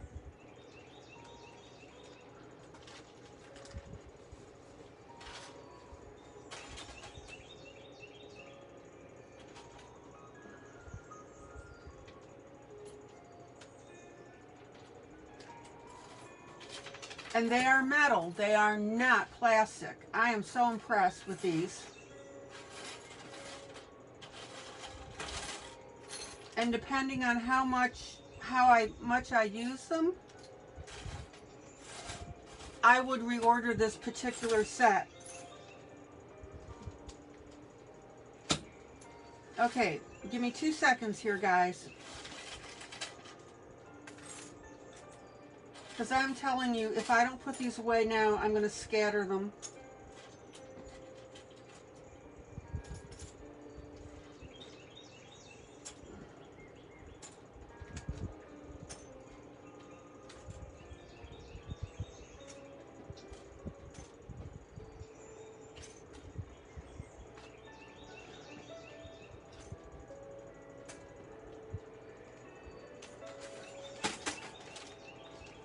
Or the cats. Exactly, Wanda.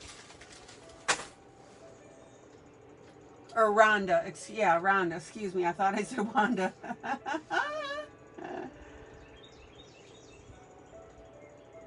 No, that's get lost.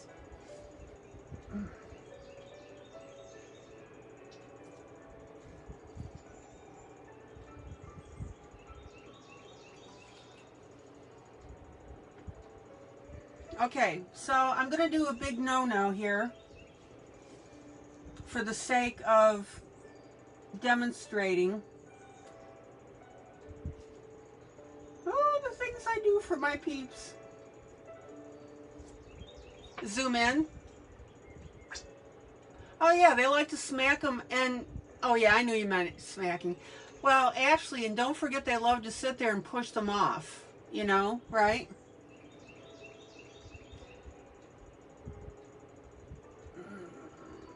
Let me see something here.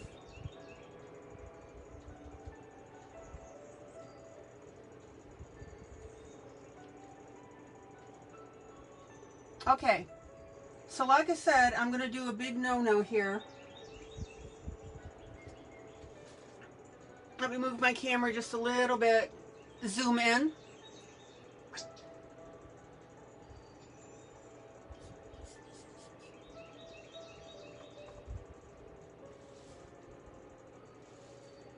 All right, so this gear in the upper right-hand corner is colored.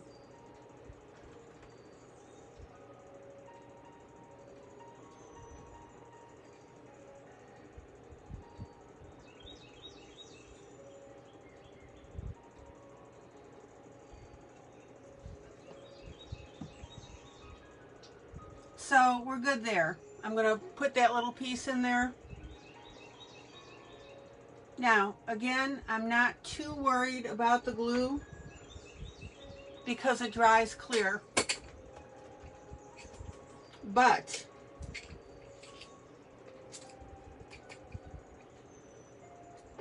because I'm in an open area here, and this is black, I'm going to go ahead and scoot off as much glue as I can. So I'm getting out my trusty toothpick and just pulling that off.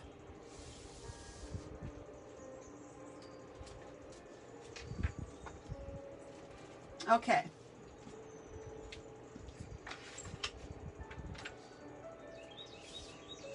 Now, here's the no-no that I'm doing.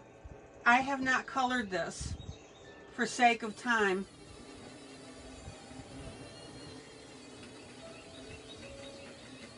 But I will sacrifice. And I'm going to go ahead and I'm going to glue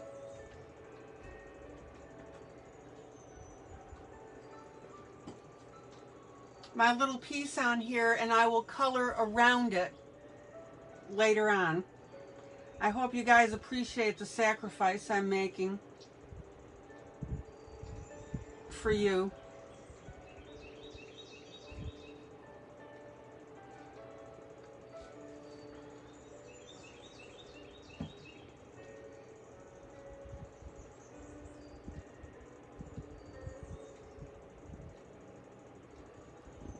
the things I do for my group.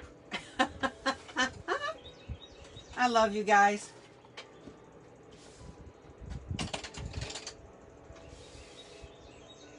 Okay. Then I'm going to go ahead. I found 3 gears that were basically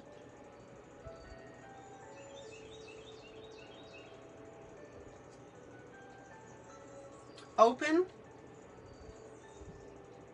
And I'm going to go ahead and glue my little doodads on. These are not called gears, they are called doodads.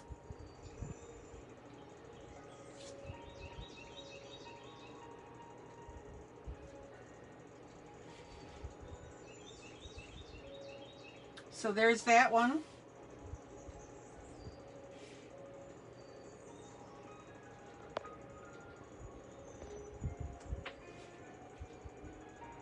And we'll do this one.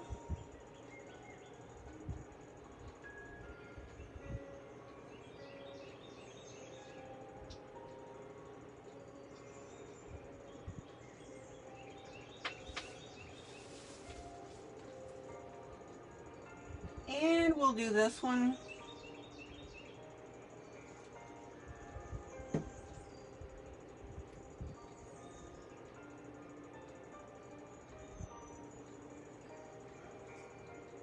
Now notice when I put these on here, I rub them around just a little bit.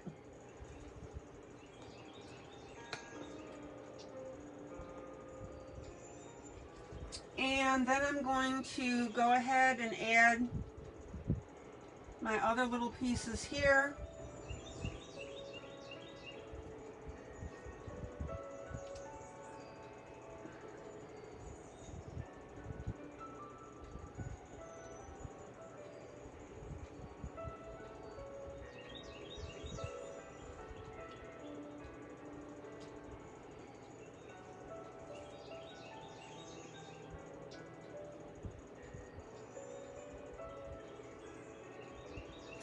Actually, you know what? I'm fine with just that one.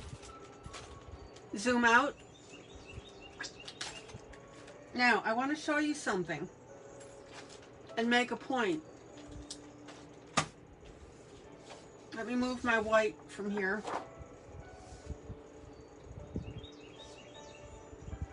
When you add a little doodad to your piece,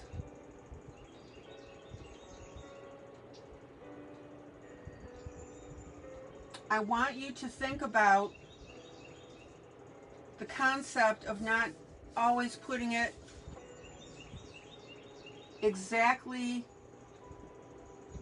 on center where it's expected. Okay, now let me get all that glue off. Came off beautifully. Wooden toothpick.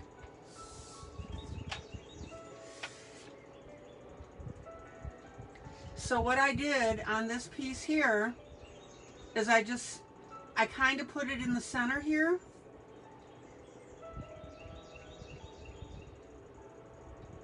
And instead of putting 2 pieces here, I put 1. That's going to attract the eye because it's a little bit different.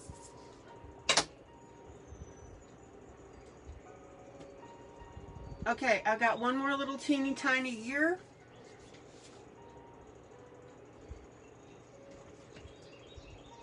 And that little guy is going to go here.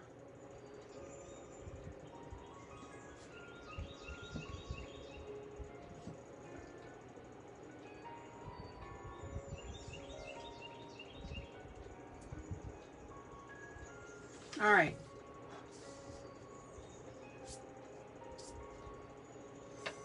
Zoom out.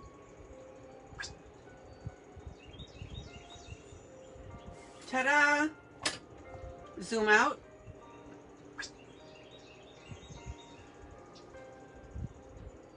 So, except for these 3 gears here that I need to color in, I'm calling this one done.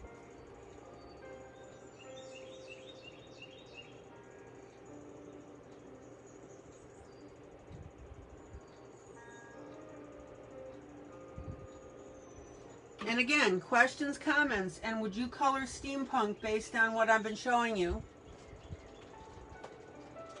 So stop coloring for a minute and tell me what you think of this.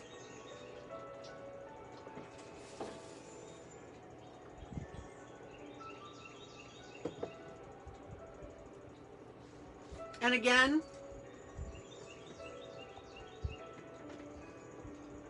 it's not necessarily the subject matter, but I wanted to show you things that you can do with it. So I used a stencil for the background to dirty it up a little bit. She needs glasses.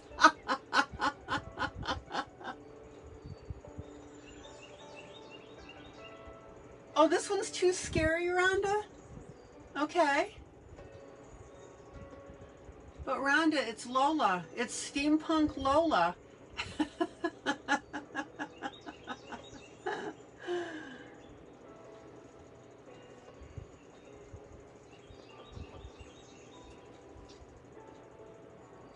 Needs glasses. That's a good one, Wanda. I love your sense of humor.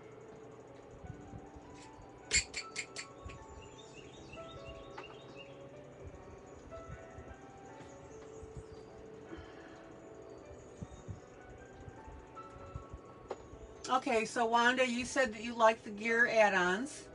Some people don't. That's fine. Zoom in.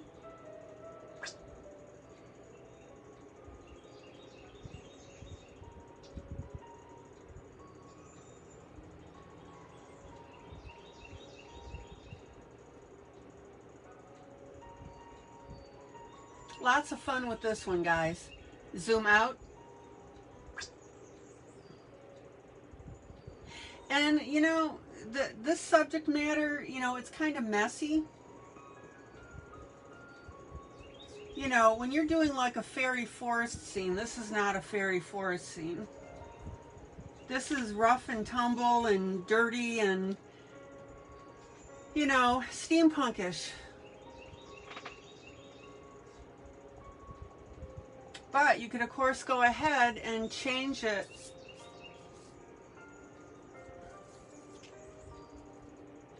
and make it softer.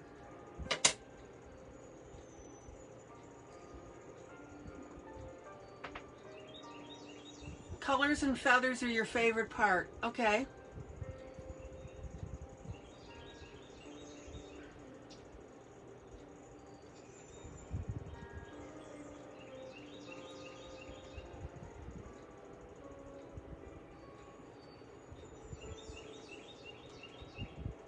And Rhonda, on something like this, you could make it very friendly. You know, I didn't have to add the lines and the rivets.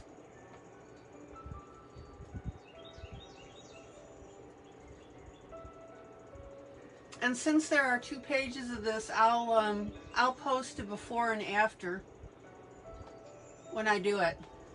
Okay. Okie dokie smoky. New project. I'm calling this one officially done.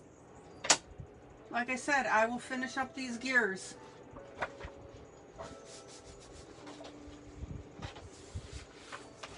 Okay.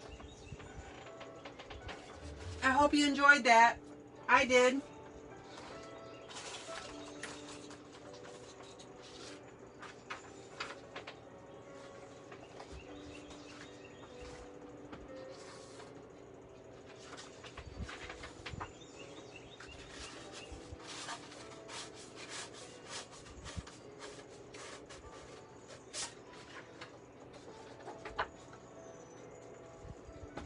All right, let's do cute and let's do fur.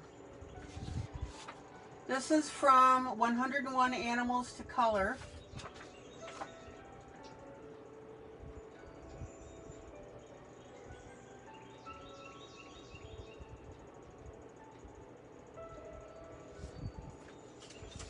And this is by Soleil Works.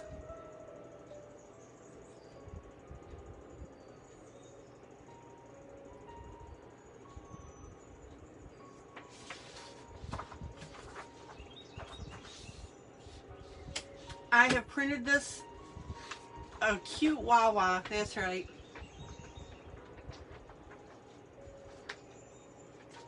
I printed it on cardstock, and yes, Wanda, I actually remember to spray it.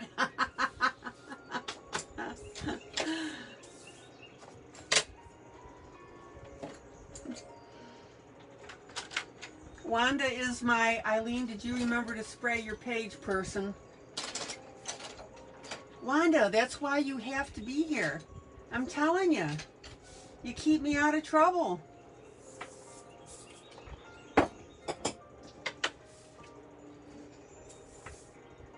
More or less. Except for, you know what I'm going to say, Wanda. Drunken gnomes.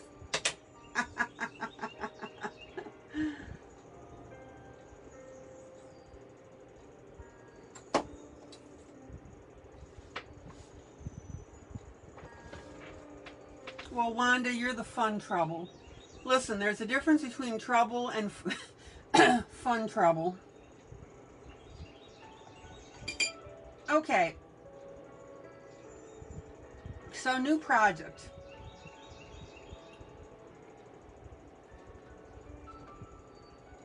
Boy, I love that Steampunk Lola.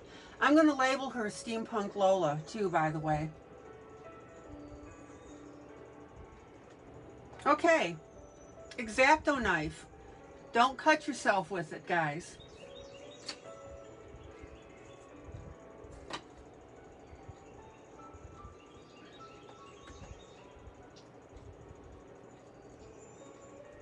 Zoom in.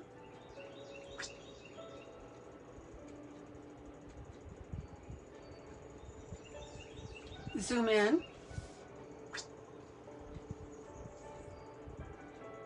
Okay, I'm taking my X-Acto knife. Let's see, this is the inside of the ear right here. Okay, that's cool. And I am scraping in short little indentations into the paper.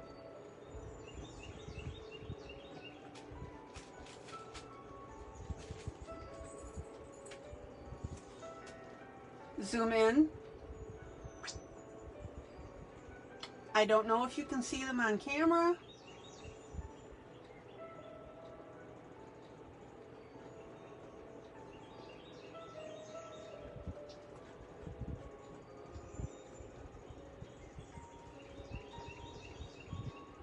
And the trick to using your X-Acto knife, guys, is you want to flick it on the paper. Do not dig into it. If you dig into it, you're going to have little pieces of paper chunk up on your page.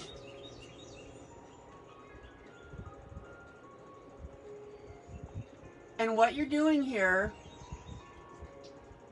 other than looking at an extremely cute face, is you're creating grooves into the paper. Little channels. Let's see.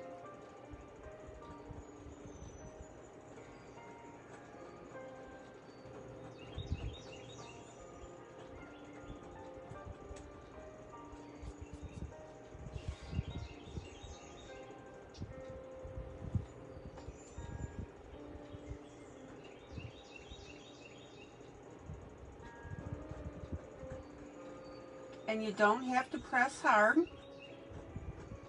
This is cardstock.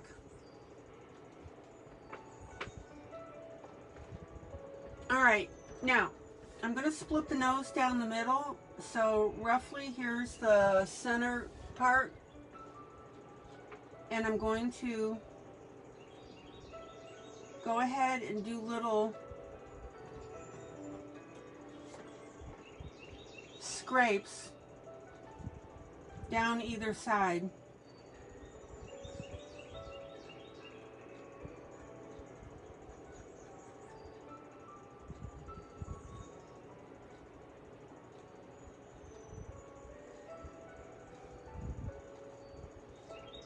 And Anybody have any questions so far?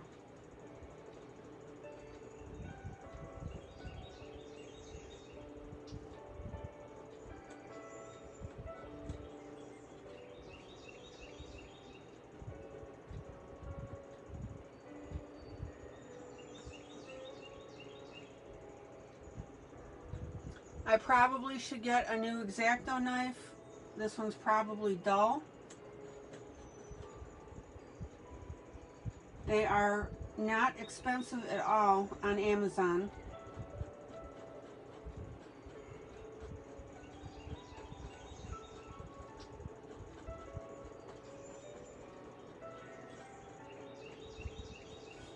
Now, I'm going to go a different direction on the bottom part of this leg. Hopefully I'm still on camera.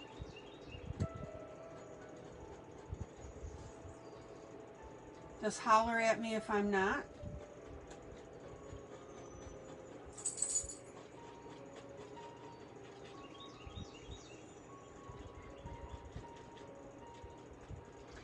And the way that I want you to think of this X-Acto knife is I want you to think about it as though you're coloring.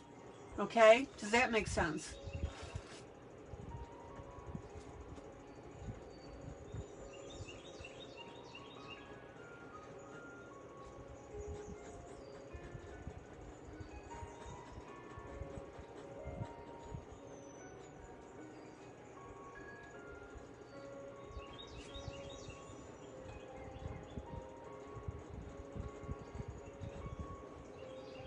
I got to feel on the paper to figure out where I've scraped and where I haven't.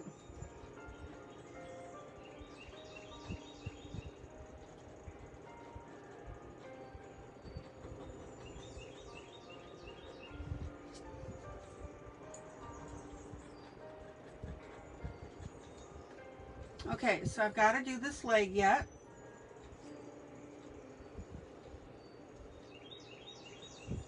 Zoom out.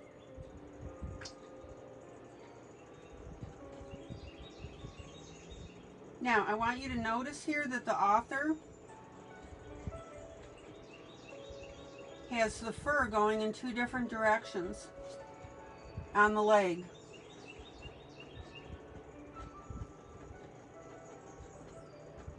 That's cool, we can do that.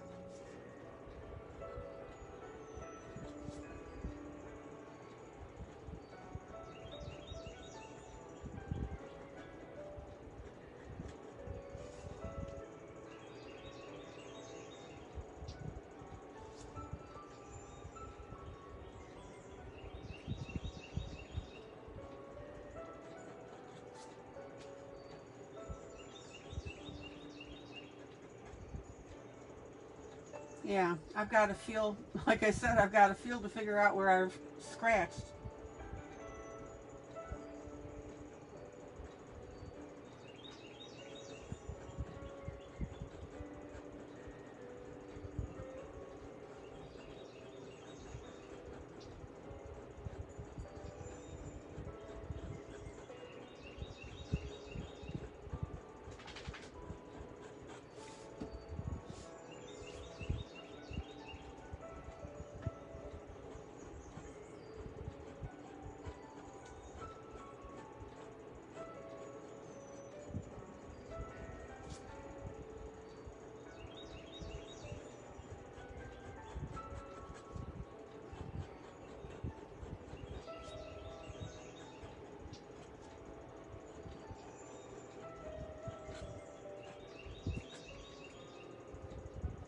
Okay, so let's figure out, let's see, we got our footy here.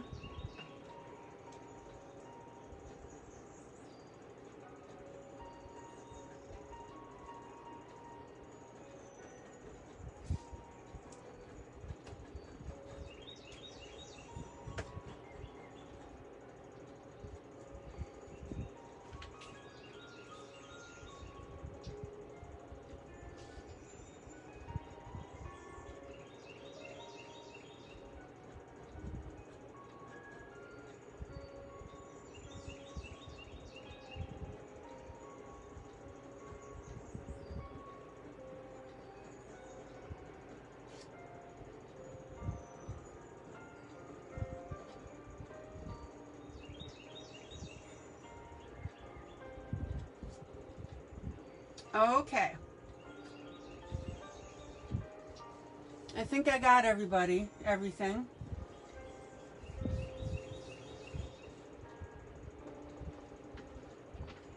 Zoom out.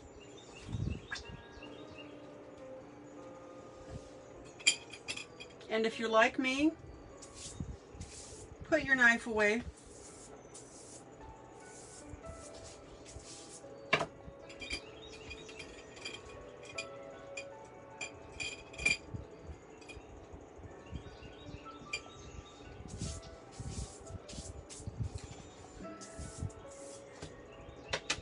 Zoom out.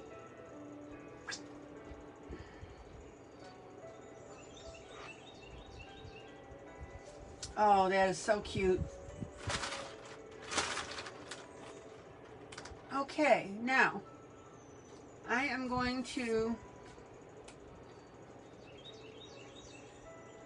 take a light water-based marker. Now, you can use, if you don't have markers, you can use pencil very lightly. Zoom in.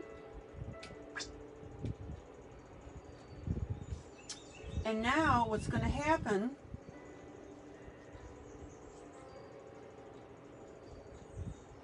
zoom in,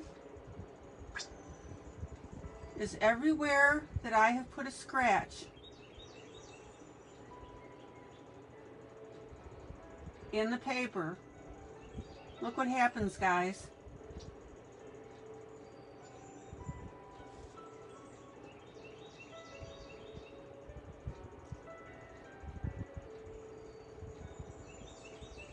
What do you see? Somebody tell me.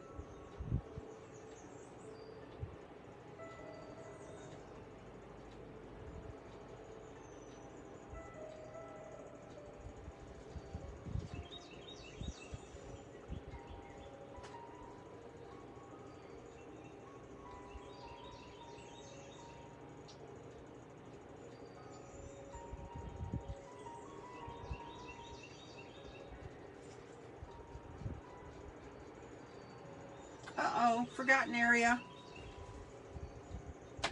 All right, if you forget an area, whoop,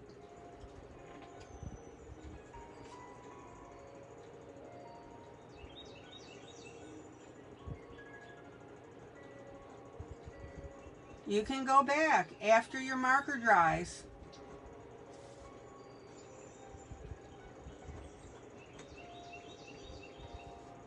And add your scratch marks.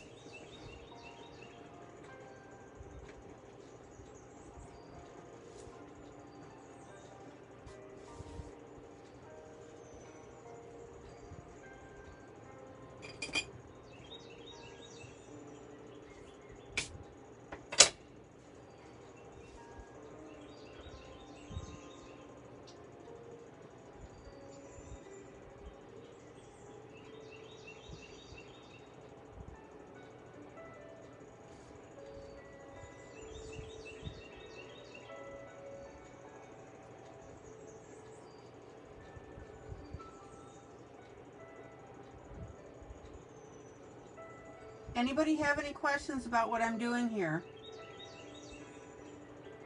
on this page?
Let's see. Okay, we'll scratch that.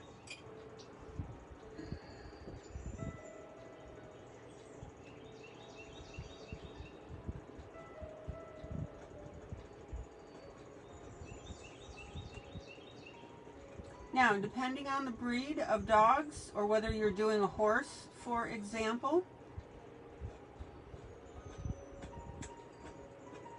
you can shorten or lengthen your scratch marks. And you'll also notice that in a couple places I went in, what, different directions.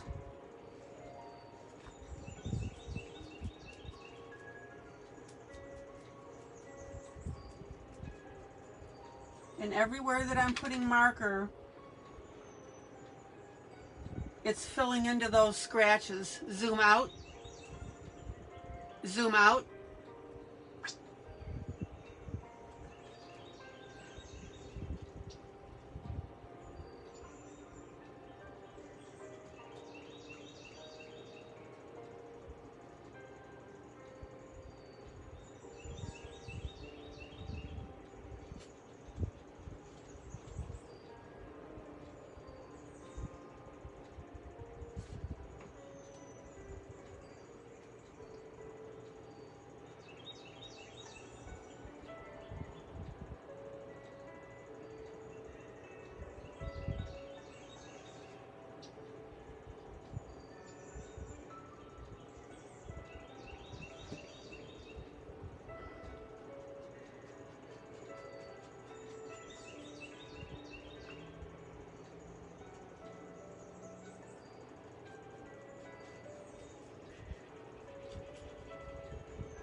And guys, remember with your markers, you can still go back over an area and make it a little bit darker and start your shading. I suppose it would help if I finished up here. Zoom in. Zoom in.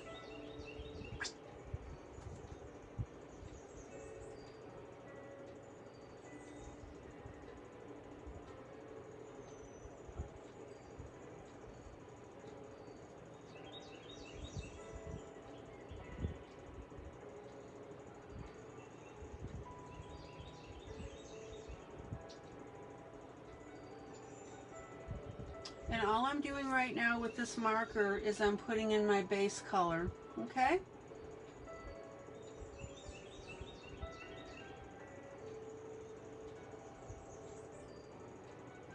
All right, let me pop down here.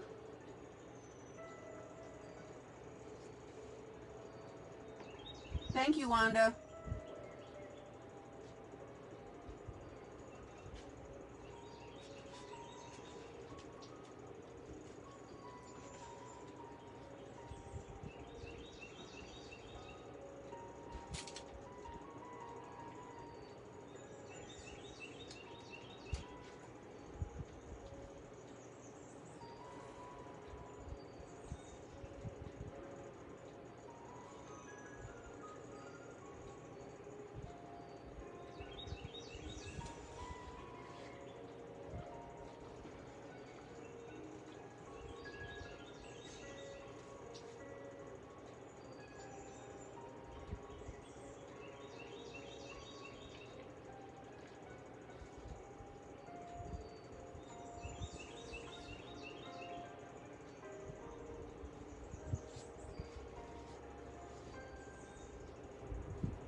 Now, I want you to watch how I change direction with my scratching on this leg.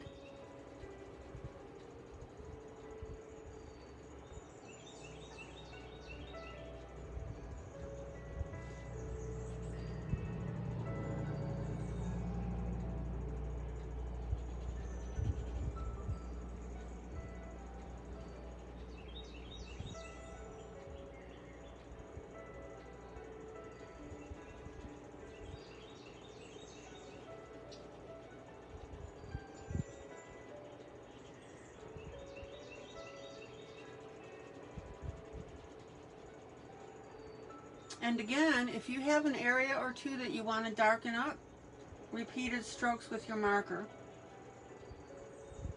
Now obviously I'm going to be bringing in some more colors, but I want you to see that you can also do some of your initial shading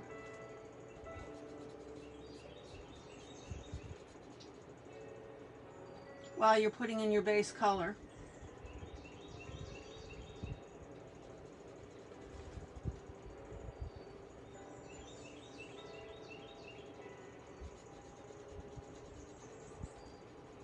Now, I could have been a lot more aggressive with the fur.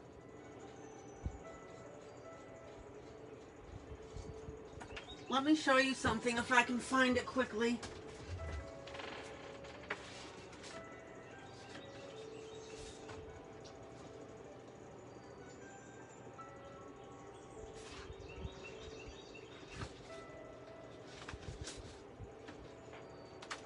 Zoom out. Zoom out. Zoom out. Okay, this is a horse that I did. Zoom in on this area here with this scratch method.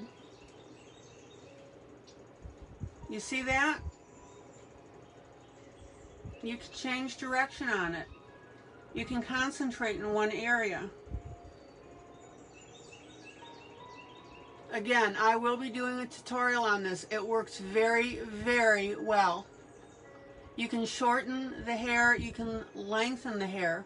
When you go to color, you can color in darker areas. All right.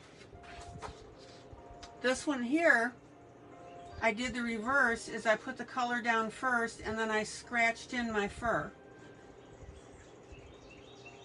Or hair, horse hair. So here's the first method. Here's the second method.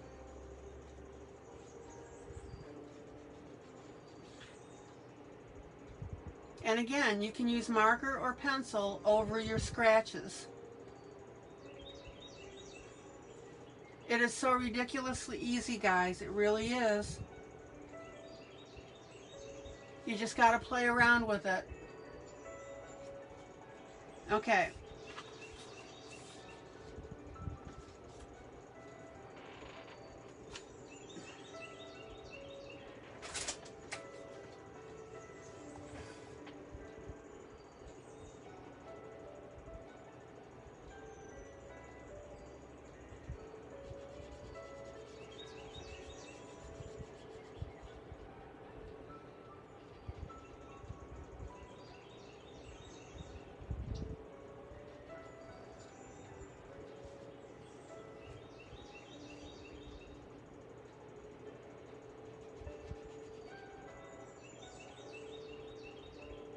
Wanda, what I'd really like to see you do is get a picture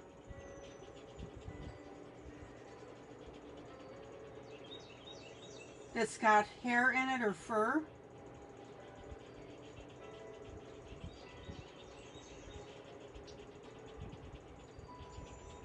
And play around with it.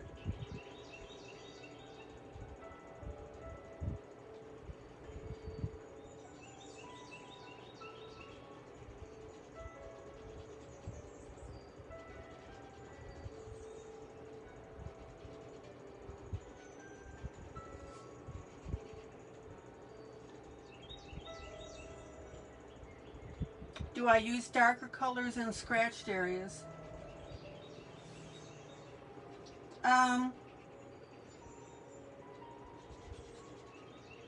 Not until I do my second layer. What you want to do is when you scratch like this, you want to tint just like before.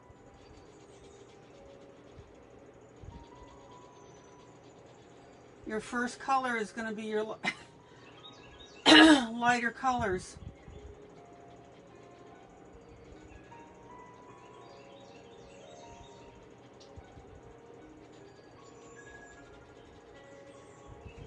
What Rhonda wanted to know is, do you use darker color in scratched areas when using pencils? Okay, I'll be layering colors on this, Rhonda. I'm just putting my base in right now.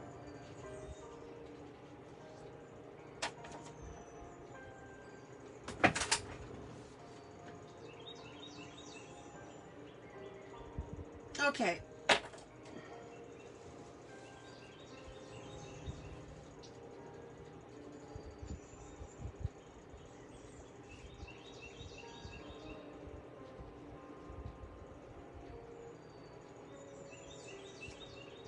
Zoom out. Does that Wawa have tattoos? I think there are little flags on here.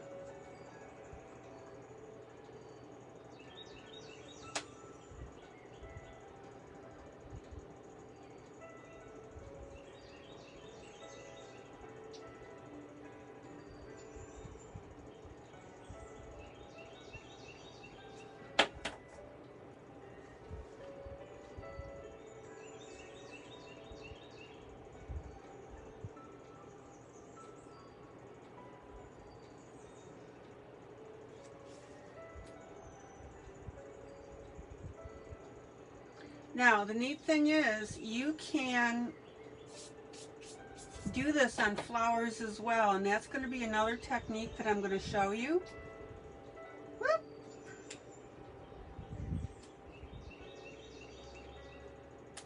But right now, let's concentrate on our little Wawa. I missed the ear. Rhonda's got me calling this a Wawa.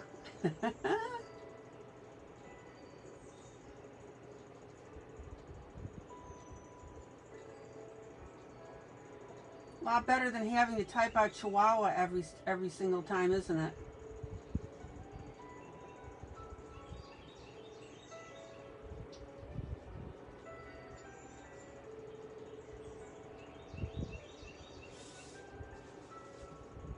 All right. Now again, I did a very light scratching. You can get a lot more detailed with your pattern on here.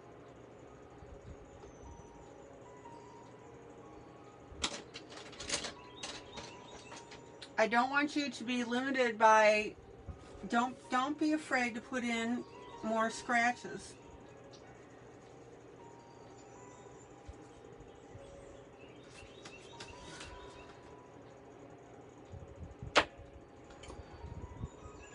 Okay.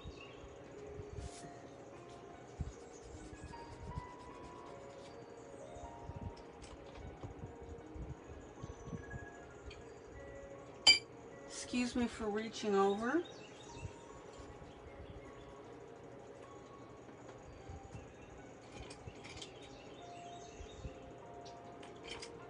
There are two colors in my coloring arsenal that I have problems with. Oh, not that one. Is my browns and my purples.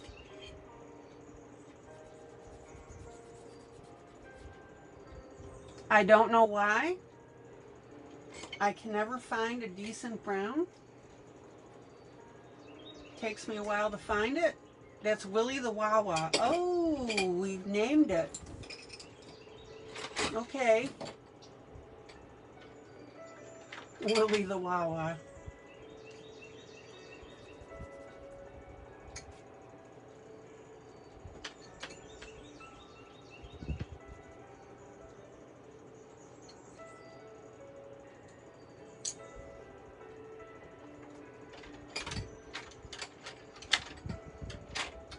And the other thing I have problems with on pencils, and I don't know if you guys have run into this as well, but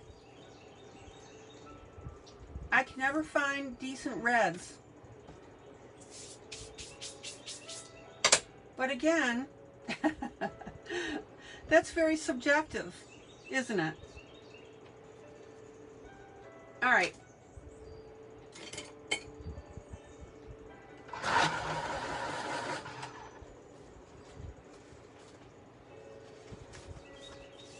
Zoom in.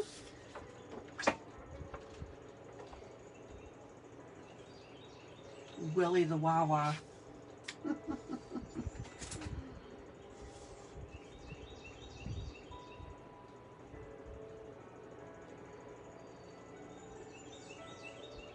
Okay, now we're going to go in and we're going to start coloring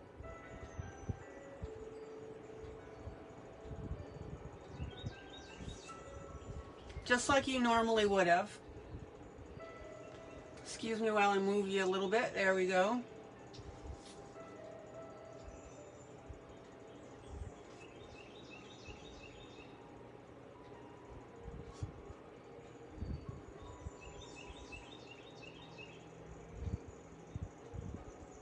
I am coloring very lightly.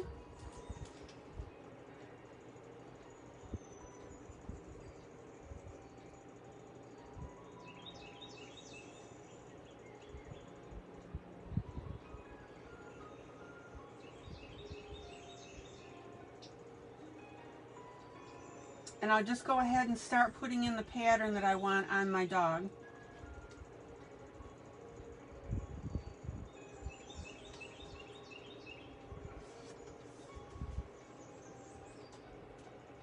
Oh, but since, oh, Rhonda, you're right. Wilhelmina, the Wawa. You're right, Rhonda. Oh, Wanda knows a woman named Willie.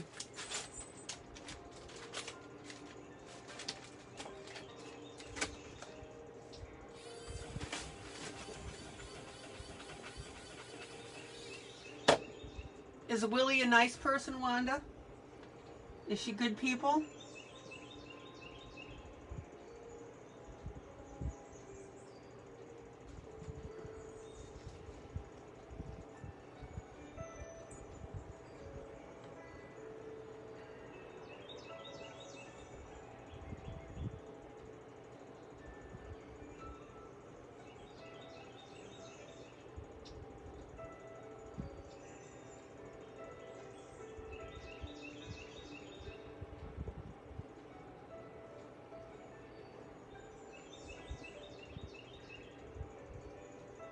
And her name and her husband's name is Wiley. Oh my gosh, Wiley and Wilma. Holy moly.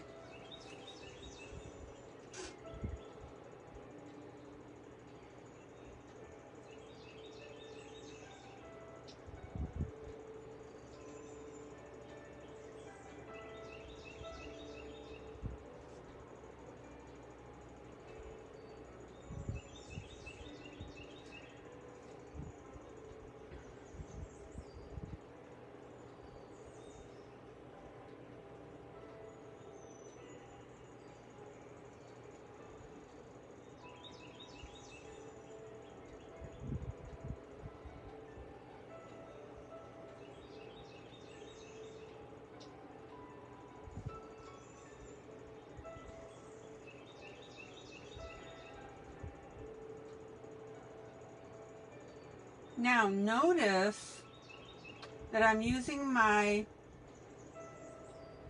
scratches as a guide to color this fur, right? Wiley and Willie.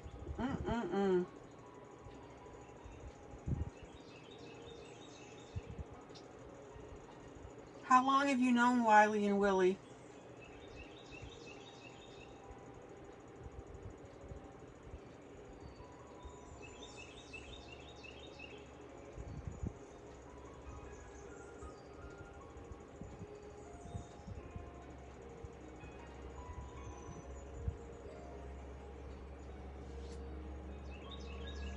Zoom out. Most of your life. Oh, how cool.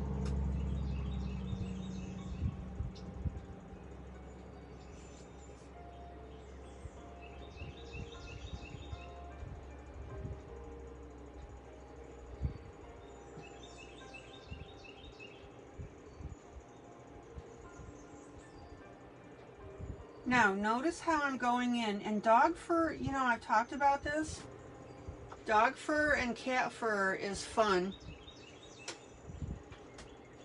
Mary has a foster brother named Terry, Terry, and his wife is Terry, Terri. Okay.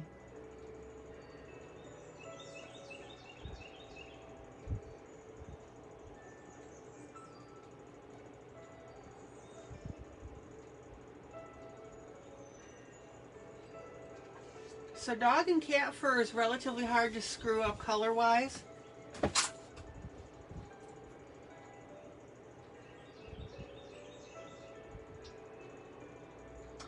Well, guys, on this last steampunk coloring that I did, the author's name is Jenny Rachel. So can you imagine when she's had to put in her last name, she has to put it in as Rachel, comma, Jenny. Can you imagine how confusing that is? Oh my gosh.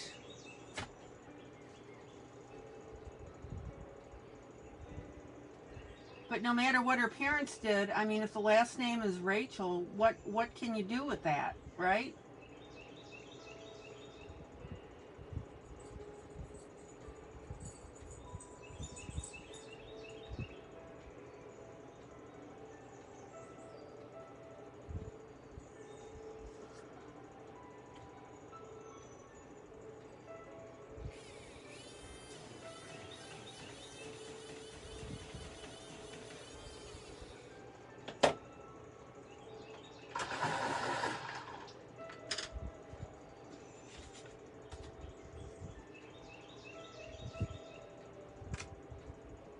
Zoom in.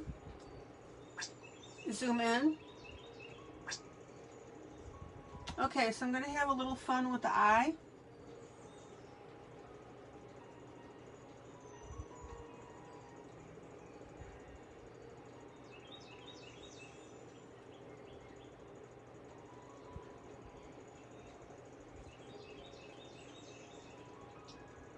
Notice how I'm bringing out this line in the shape of the eye.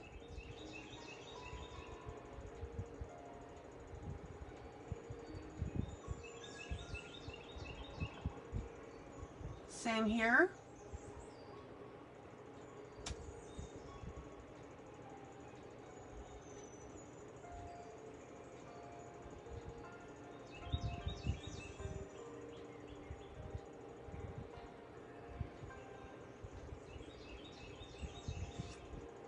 And then I'm going to come in with my medium brown.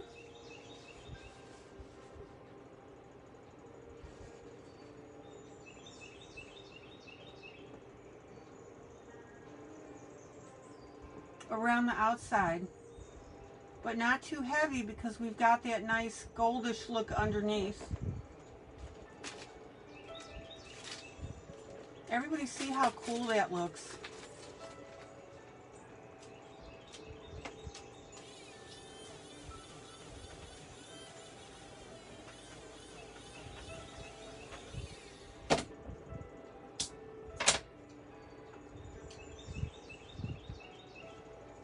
Guys, I can't emphasize this enough. Play with your coloring, all right?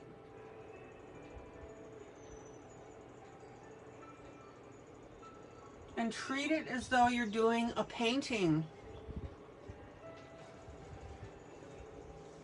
All right, let's go ahead and put a little darker brown around this eye as well. Not as pronounced as the other one.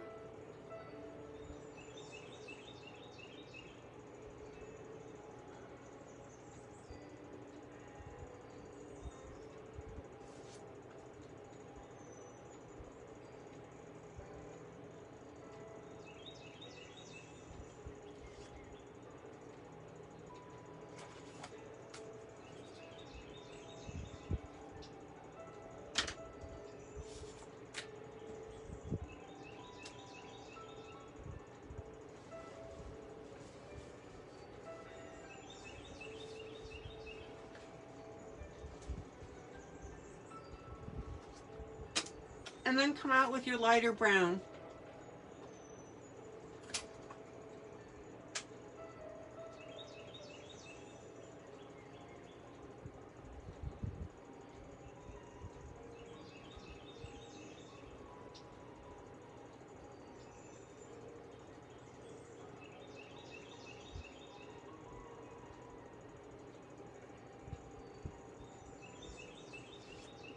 Zoom out.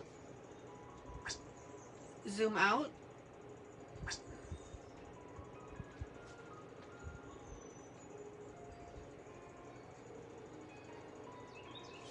Now, again, guys, it's going to look wonky while I'm doing this, right?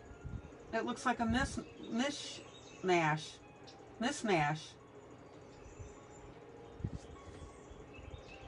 But when you start to get your colors in, and you start to see where you want things, everything's going to fall into place.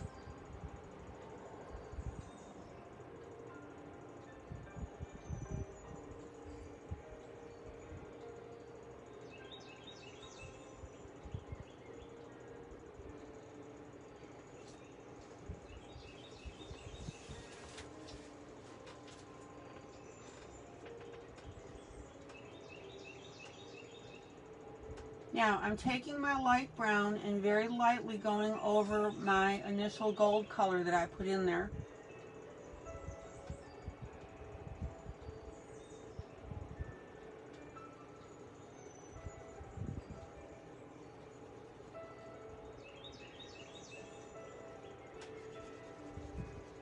And then you can rub it a little bit. Do you guys see how smooth and beautiful that's coming out now? So all the areas that I left the light gold, I'm just going ahead and I'm just giving it a tint of color.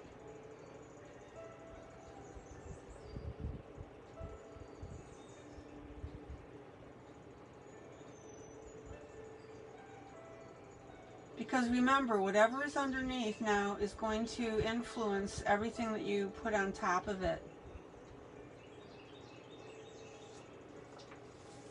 And I'm still working on my medium browns, guys. Except for the eye where I threw in the dark, because I wanted to show you that.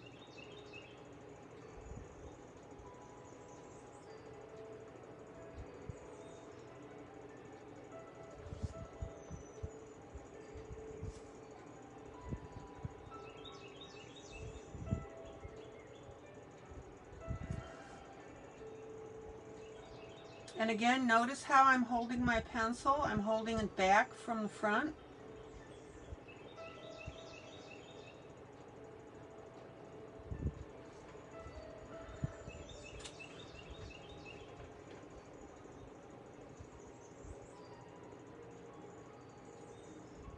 Well, talking about names, I get Irene all the time for ILene.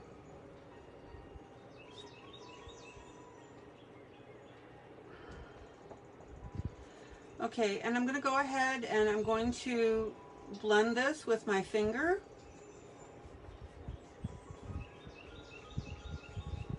I don't want to use my blender pencil. Why? Because I don't want to lose my fur lines.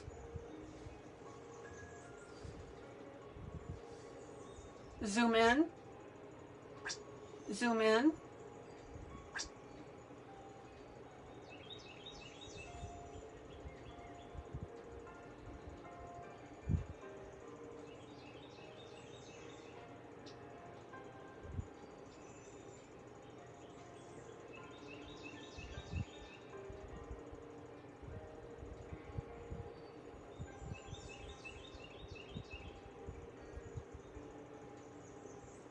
And if you want to shade a little bit darker on some of your areas with your medium brown,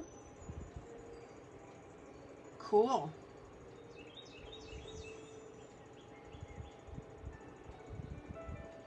So I've lightly colored over with my medium brown, but I'm also now shading with it.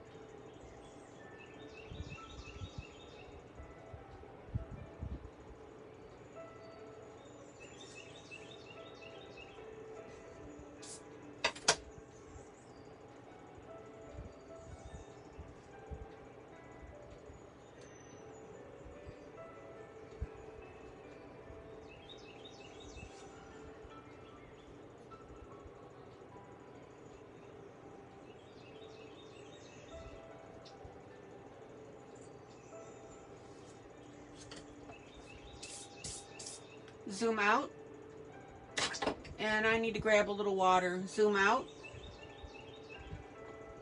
zoom out,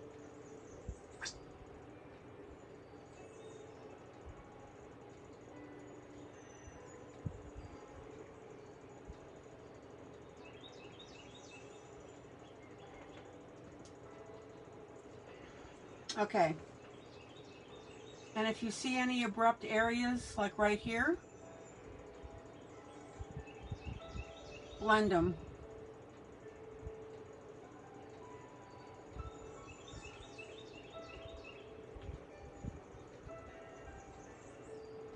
Any questions so far?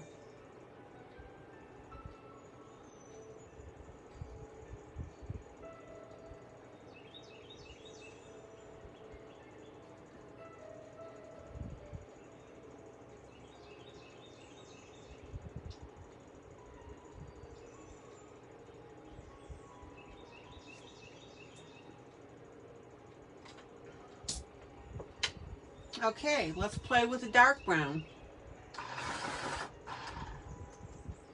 So light,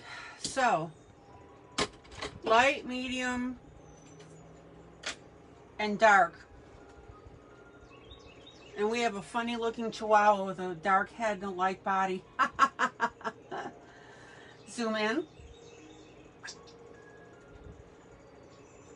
Okay, so I'm going to start up in the ear area with my darkest brown, because I want you to see now how this is going to change the complexion. And look how beautiful that looks. We've got the light going into the medium, going into the dark. Isn't that beautiful?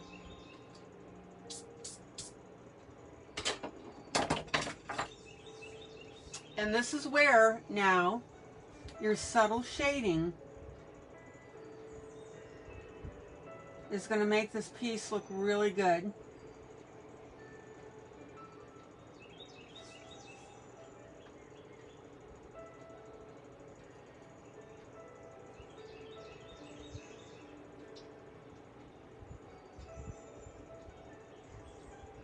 Now, I want you to think about this. This is just like coloring skin, that your edges are going to be what? The darkest, right? Somebody say yes, that you understand that. So even when you're doing animals, guys,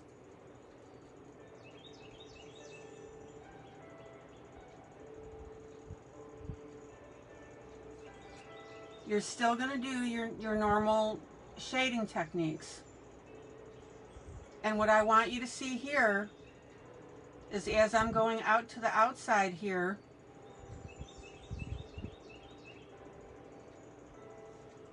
how this is really coming together now.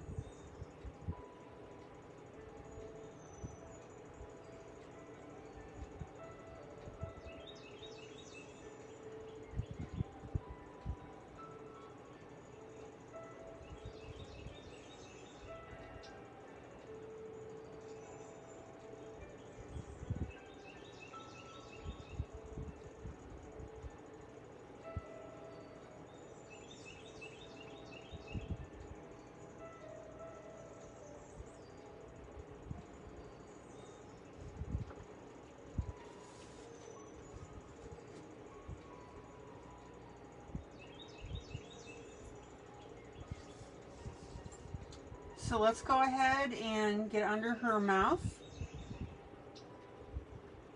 Zoom in.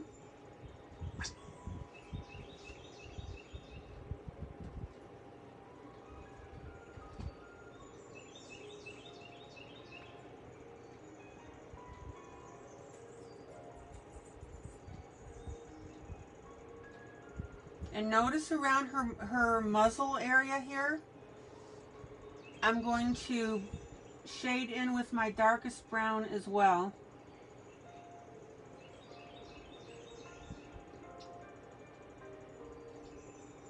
And then blend it out.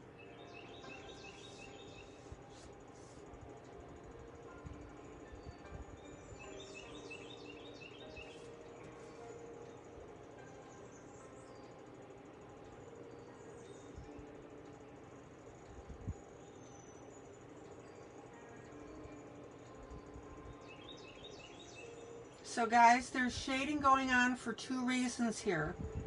Number one, to give her fur a different color.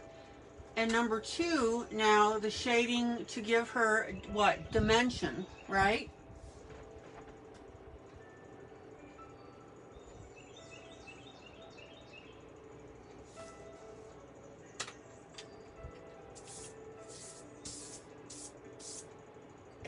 Zoom out.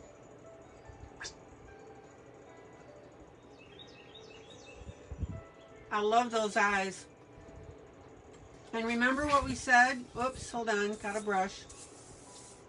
Remember what we said, that when you are doing a piece, get the eyes done and get them right. And everything else will fall into place.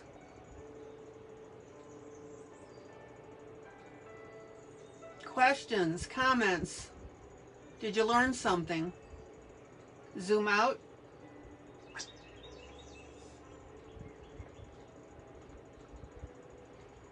Oh.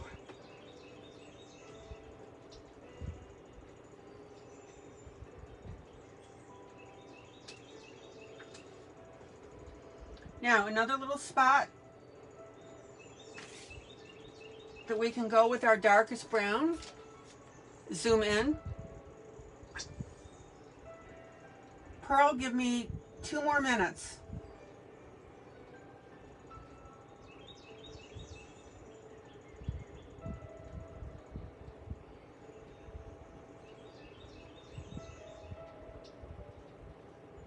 Right around the nose.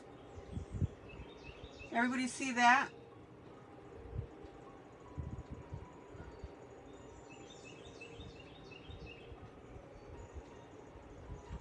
There you go. Much better. Poor Pearl, she keeps trying to leave and I say, Pearl, wait, wait, wait, wait.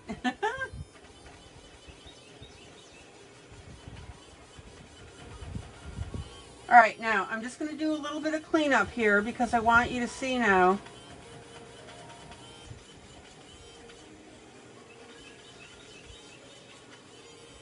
How cool this looks.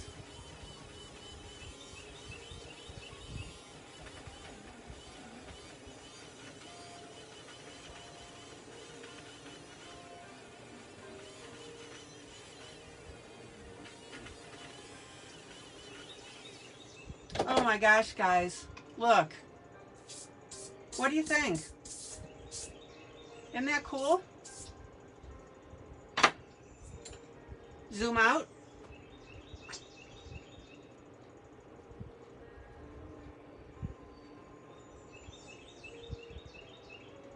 There you go.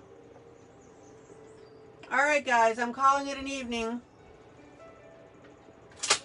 We got a lot done.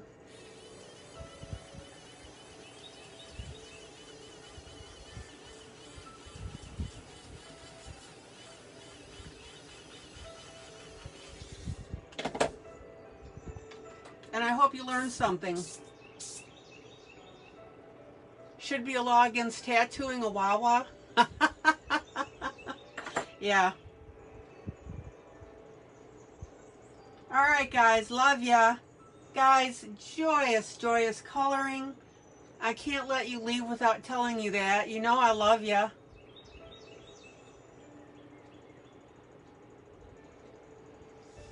And we'll have a lot more fun. I've got to do the pearls for you.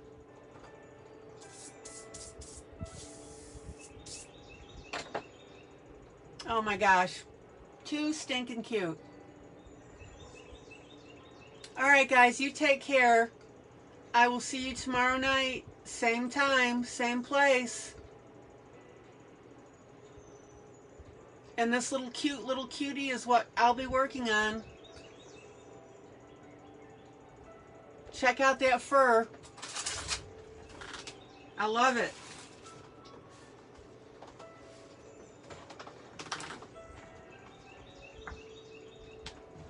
All right, guys, I'm out of here. Bye.